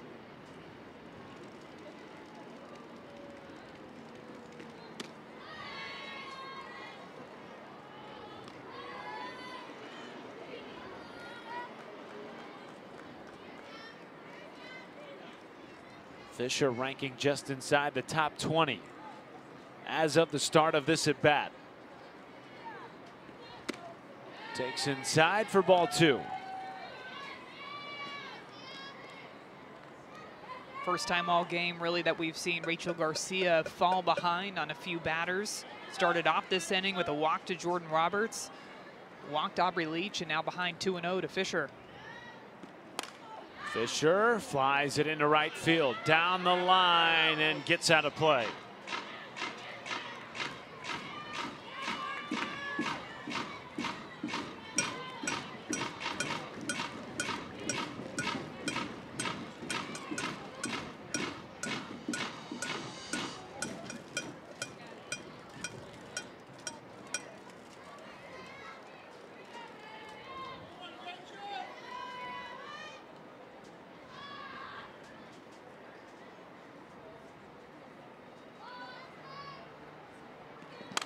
Fisher rakes it down the left field line, but foul. Sunday morning on ESPN and ESPN Deportes, the London series is back for the first time since 2019. Cards, Cubs, London Stadium, 10 a.m. Eastern. Then the nightcap, Astros, Dodgers in LA, coverage at 6 Eastern on ESPN with our Sunday night baseball countdown. 91st pitch, foul. This is the first time we've seen life from Team Leach, maybe all game. I mean, we did see that random single from Danielle Gibson back in the first. And it was not again until the 6th, this inning. Not a lot of hard contact. Had another hit. Team Leach, yeah.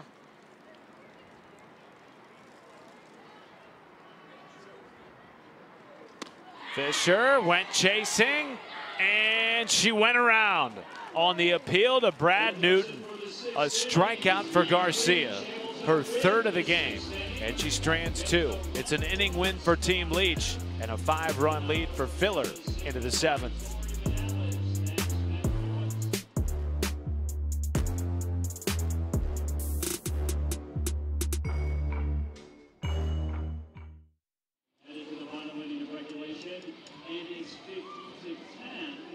Filler now leading Leach in the 80-point column. 10 more on the line in the upcoming 7th inning. There's been a lot of action in this game, too. It started with hacky sack, and then the game started.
A lot of powerful swings for Team Filler, and we've seen it on display in this ball game. Amanda Lorenz got the first pitch that she saw on this at-bat and drove it over that right center wall for a 2-run shot, and then Jessie Warren, a 3-run blast out to left field. Georgina Court couldn't believe how hard that ball was hit when she was watching in the stands. And those home runs have lifted Team Filler to a lead heading into the top of the 7th inning.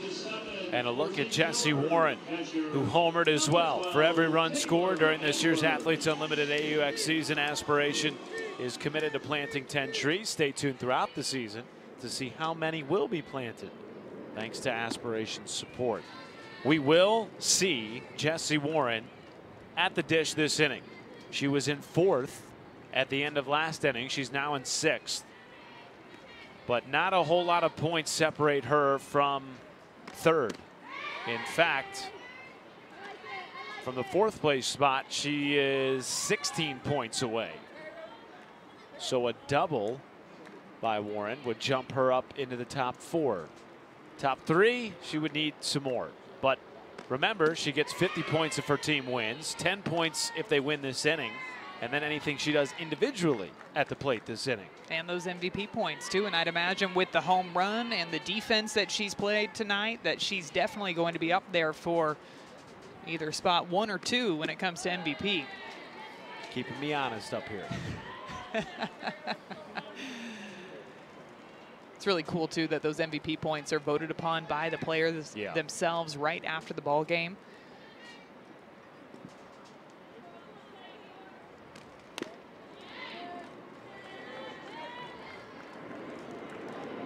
Got to give a shout out to Peyton St. George. 7 innings, 6 strikeouts, complete game. Winner. She got some cupping done, as you can tell, in between games. And now here she is again pitching her, I think this is her 9th inning of the day. 9th inning of the day, and she is still spinning those off speeds, working them all throughout the zone. You heard Georgina Cork talking about that's one of the reasons why she's able to throw so many consecutive innings, because she gets these batters to swing so far out in front of those off-speed pitches. St. George rings up Edwards on the outside corner, 1 down. This curveball to strike out Edwards is set up by the off speeds on the pitches beforehand. You get the hitter thinking that you're going to go back to that changeup, and she throws a curveball located down at the knees on the outside part of the strike zone and gets Edwards looking for strikeout. She has moved up 19 points as we go down to Savannah. Thanks, Matt. Peyton St. George is ready for this game because of something she has implemented into her season, and it is prioritizing recovery. She's learned coming into year 2 she was going to have to invest more time into taking care of her body and being able to come back refreshed. So when she finished throwing that complete game, she was immediately starting to work out, putting heat on her arm, really getting in with those tools to be able to massage her arm out, her legs. Like, that was immediately what she was working on because she knew she might possibly have to come back in this game, and she wanted to make sure she felt good. So when we see St. George coming back into this game and she's pitching so well in this entrance, it's because she's learned what it takes in her second year as a pro to be able to be refreshed. Back to you guys. Yeah, it's great stuff, Savannah. And she has moved up 19 points since the start of the day. Now into the top 10. That recovery is working, and what I like to hear too is that after throwing that complete game, a lot of times you might see a pitcher go and get ice on their arm knowing that they're probably not going to throw for the rest of the day, but she went with the heat knowing that her team might need her here in this doubleheader, and she's come out and she's been fantastic so far in the first inning and a third that she's thrown here in this doubleheader. Taking on the captain, Andrea Filler, who is hitless today against Team Leach.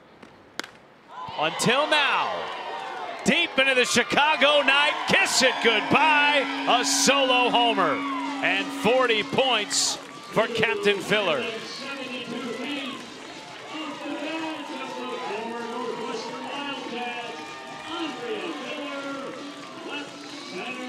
Andrea Filler getting every bit of this pitch. 63-mile-an-hour screwball on the inside part of the plate. Filler's bat stays on the ball for such a long time. That's how she's able to get the exit velocity of 81.4 miles per hour, able to get the distance of 272 feet out to center field. Her barrel stays in the zone for an extremely long time. And the captain with her own solo shot in the top of the 7th. Minus 10 for St. George for an earned run allowed. And now Jessie Warren, who has already homered in this game. That homer for Filler moved her from 12th to 7th. Warren trying to move up and stay in the hunt for those MVP votes that you referenced just a few moments ago.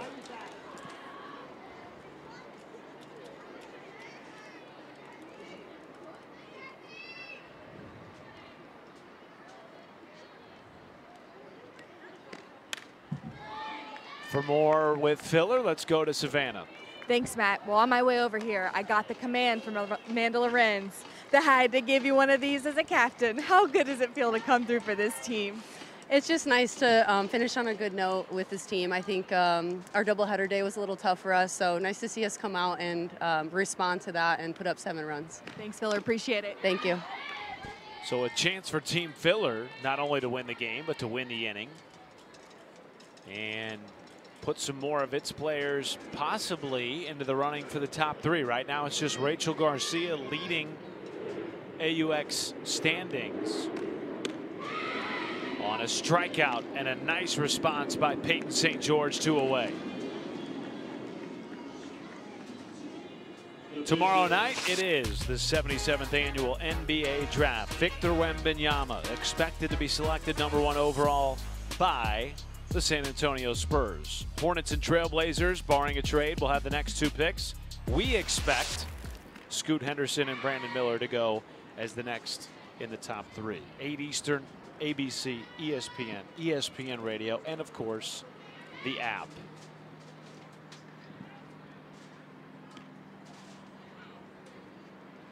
Two outs for Rachel Garcia. She can really help her cause here with a base hit. Right behind her, just 12 points behind her, is Aubrey Leach, whose team will have a chance to strike back, steal the inning, maybe even steal the game. We've seen crazier things. We've already seen a team put up a 7 spot in the 7th inning so far in this series. Never know when those bats are going to get hot against these pitchers. There is Leach. If the leaderboard stood still for the rest of the night, which we know it will not, it will change literally the next pitch possibly.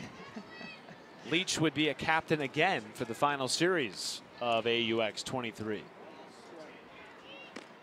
Garcia to short. Bates, a one-hopper to first, picked out by Vidalis, and that ends the inning. So, Leach, they need 6 runs to tie. How about this bomb from Andrea Filler, the captain, taking it deep to left field and giving Filler a 6-run lead.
A 7-1 lead for Team Filler. Final inning possibly of Series 2 AUX 2023. Major points on the line, leaderboard on the line, captains on the line. Join us Saturday at 12:30 Eastern, 11:30 a.m. Central, ESPNU. Opening game of Series number 3. It's a doubleheader for AUX Softball. It'll be new teams, new players, and new potential starting Sunday. But for right now, it is Garcia, potentially, if she can close out this inning, Madison Shipman, who will be the #1 player going into series number 3. And after seeing the first complete game thrown in the first game of today's doubleheader by Peyton St. George, are we going to see another complete game thrown here by Rachel Garcia? It's been all about the offense so far through the start of AUX, but the pitchers coming out today.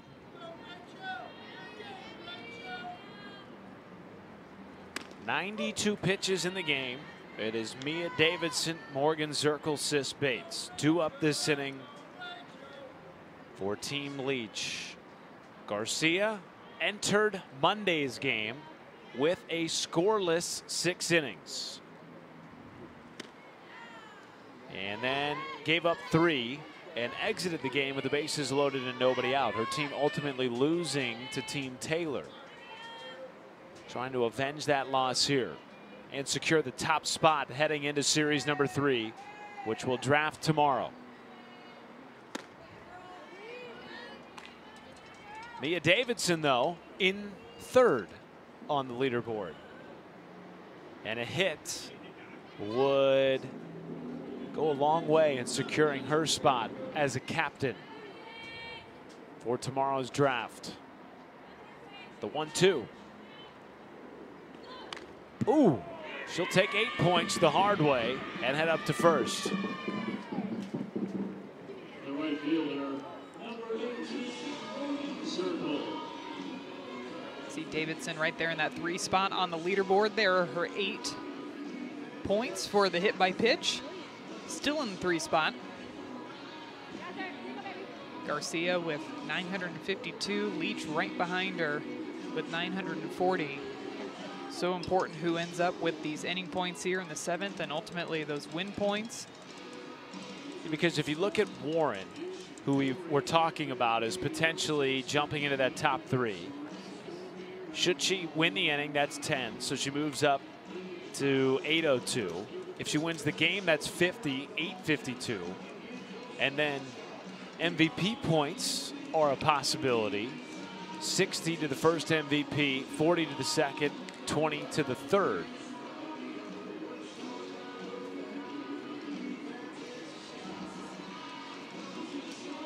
So I'm wondering if we're going to a captain's challenge here on that hit by pitch. It's an umpire review to check the hit by pitch. You're right. That is what Stacey Newton is checking. So as a batter, you have the right to the batter's box and you don't have to move out of the way of the pitch, but you can't lean into the pitch to get hit. It's close, but to me that pitch looks like it's over the chalk of that right-handed batter's box. Judging by the grimace from Davidson, I don't think she was intentionally leaning in. Do you? No, I think the movement that you're seeing forward is the initiation of her swing. Right. It doesn't look like she's trying to lean the elbow over. I often look at the location of the pitch too, and to me it looks like that pitch was over that chalk line of that right-handed batter's box.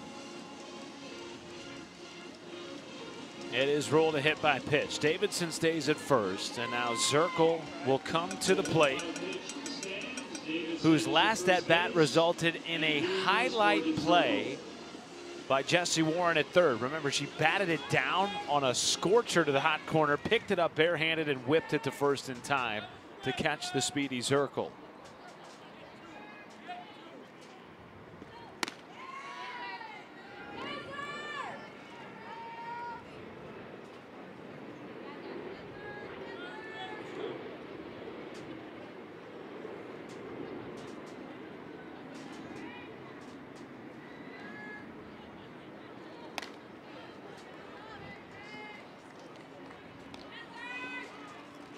Aaliyah Andrews, a few spots down in the lineup.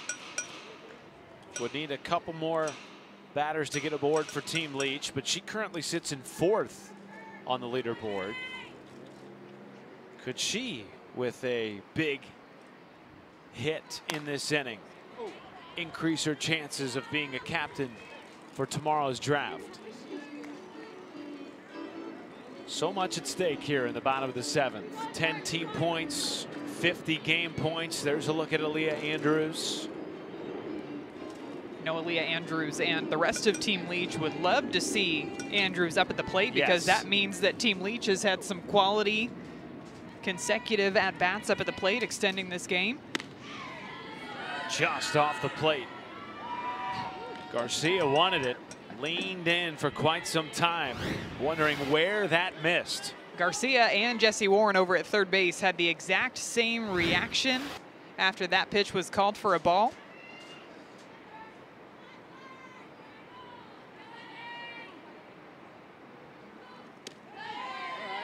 Same spot. Good 3-2. Good couple of takes there by Morgan Zirkle. Those are not easy pitches to watch go by when you're in a 2-strike count. First one, high velocity pitch. That one an off speed, about 55 miles per hour, called low and away to bring this count to full.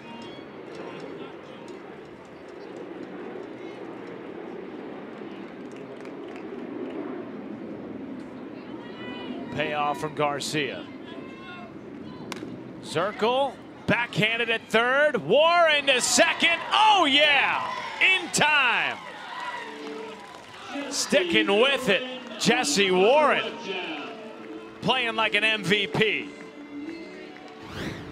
I don't think there's anybody on the field that uses the turf more to their advantage than Jessie Warren. This is another ball that ricochets out of her glove, hits the turf. She picks it up barehanded, and as she's falling down into foul territory, throws back across her body to get the lead runner and the force out over at second base.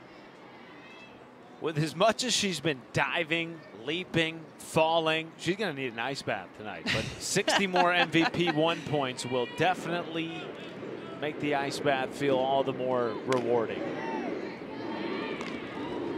So 1 down. Zirkle replaces Davidson at first, and Sis Bates at the dish. I mean, seriously, Jessie Warren could fill up 5 of tomorrow's SportsCenter top 10 slots. And 2 of them off of Morgan Zirkle. She's just robbing hits from Morgan Zirkle left and right. Series 1, it was Victoria Hayward out in center field. We've already seen that diving catch, robbing hits from Morgan Zirkle. She's been plagued by a bit of bad luck and fantastic defense. There is no doubt Rachel Garcia is drafting Warren, right? There's no doubt. I would. Unless she's a somehow, captain. some way, Warren gets up in there. Yes. Which is not out of the question. Warren, 792, needs to get at least 908 to get into the top 3. Charging in and center, McClenny won't get there. Beautifully placed base knock for Sis Bates. First time aboard today. And she will pass the bat to Jordan Roberts with Aaliyah Andrews on deck.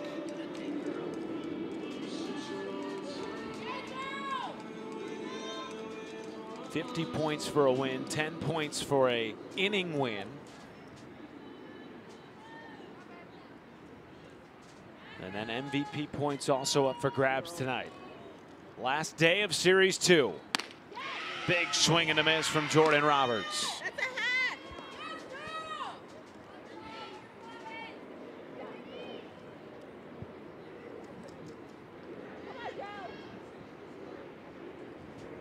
There is Aaliyah Andrews, currently in 4th, moving up 7 spots today. She is 100 points behind Mia Davidson for the top 3.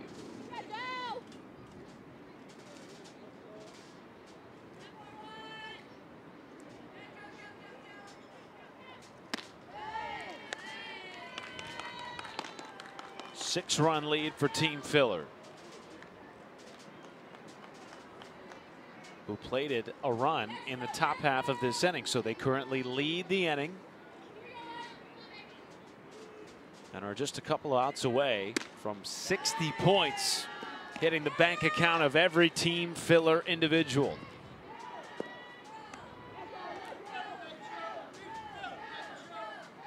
Then Rachel Garcia 2 outs away from solidifying herself as #1 on the leaderboard through 2 series.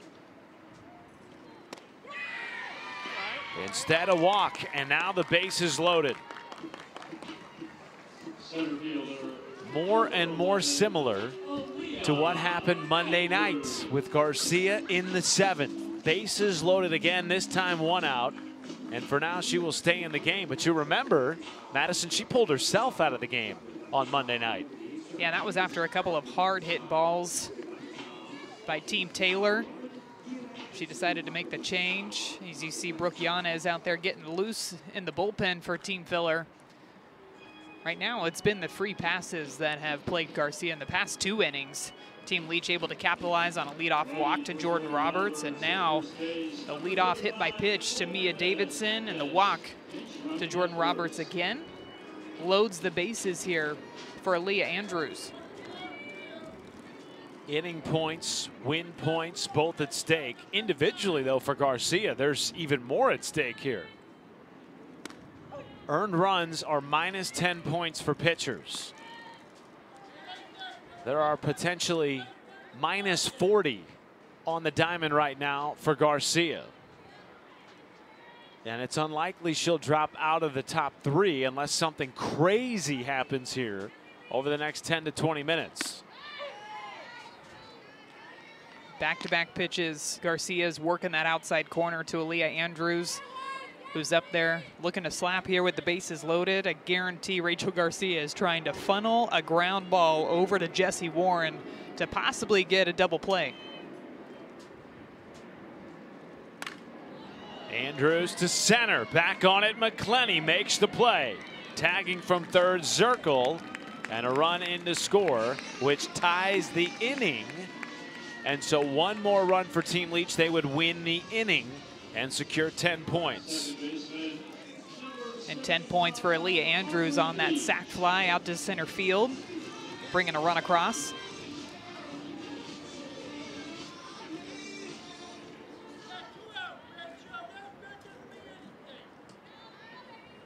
And now Aubrey Leach, currently sitting in second, 10 points behind Rachel Garcia for the top spot on the AUX leaderboard. A base hit is 10 points.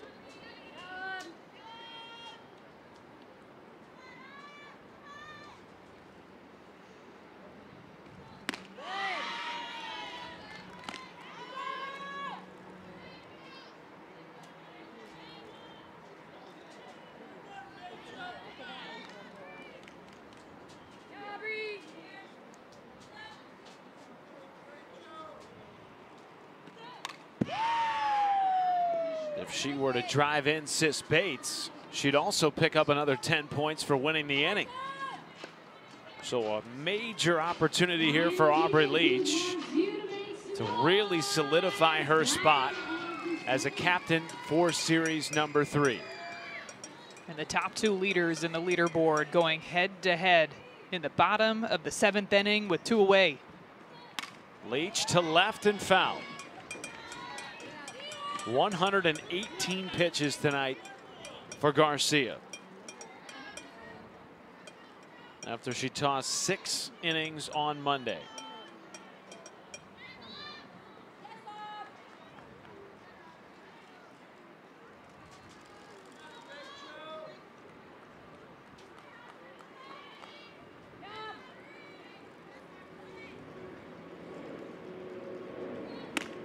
Two check swing, appeal. Yes, she went around.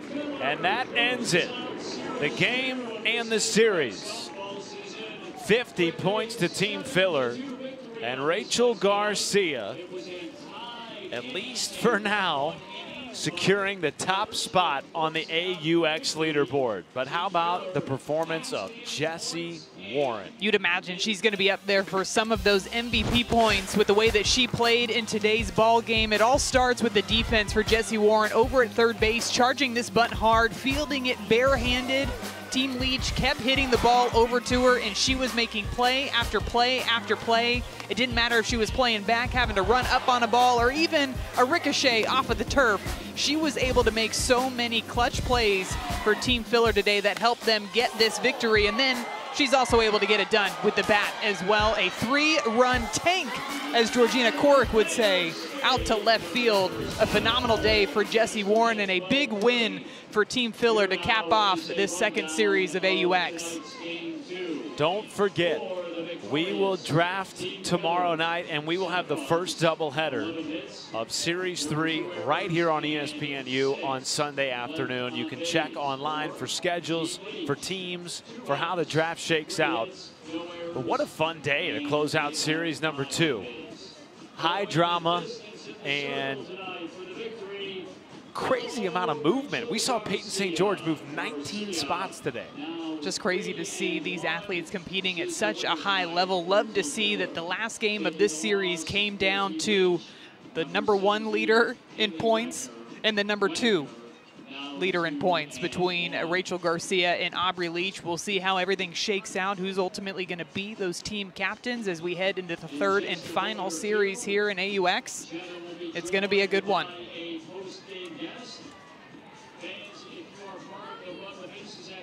With the win points, your updated leaderboard looks like this: Garcia, Leach, and Davidson. But if Warren were to win the MVP one, well, things could get interesting. And Jessie Warren played her tail off today. You mentioned all the defensive highlights, but then the 3-run homer. Look at this, from her knees, bare-handing it. Our final score is 7-2 in favor of Team Filler. We'll be back Saturday at 1:30 p.m. Eastern on ESPN2 with more Athletes Unlimited. Coming up next, it's SEC Story, the Book of Manning. For our entire crew and for Madison Shipman, I'm Matt Schumacher saying so long from Rosemont. Thanks for watching.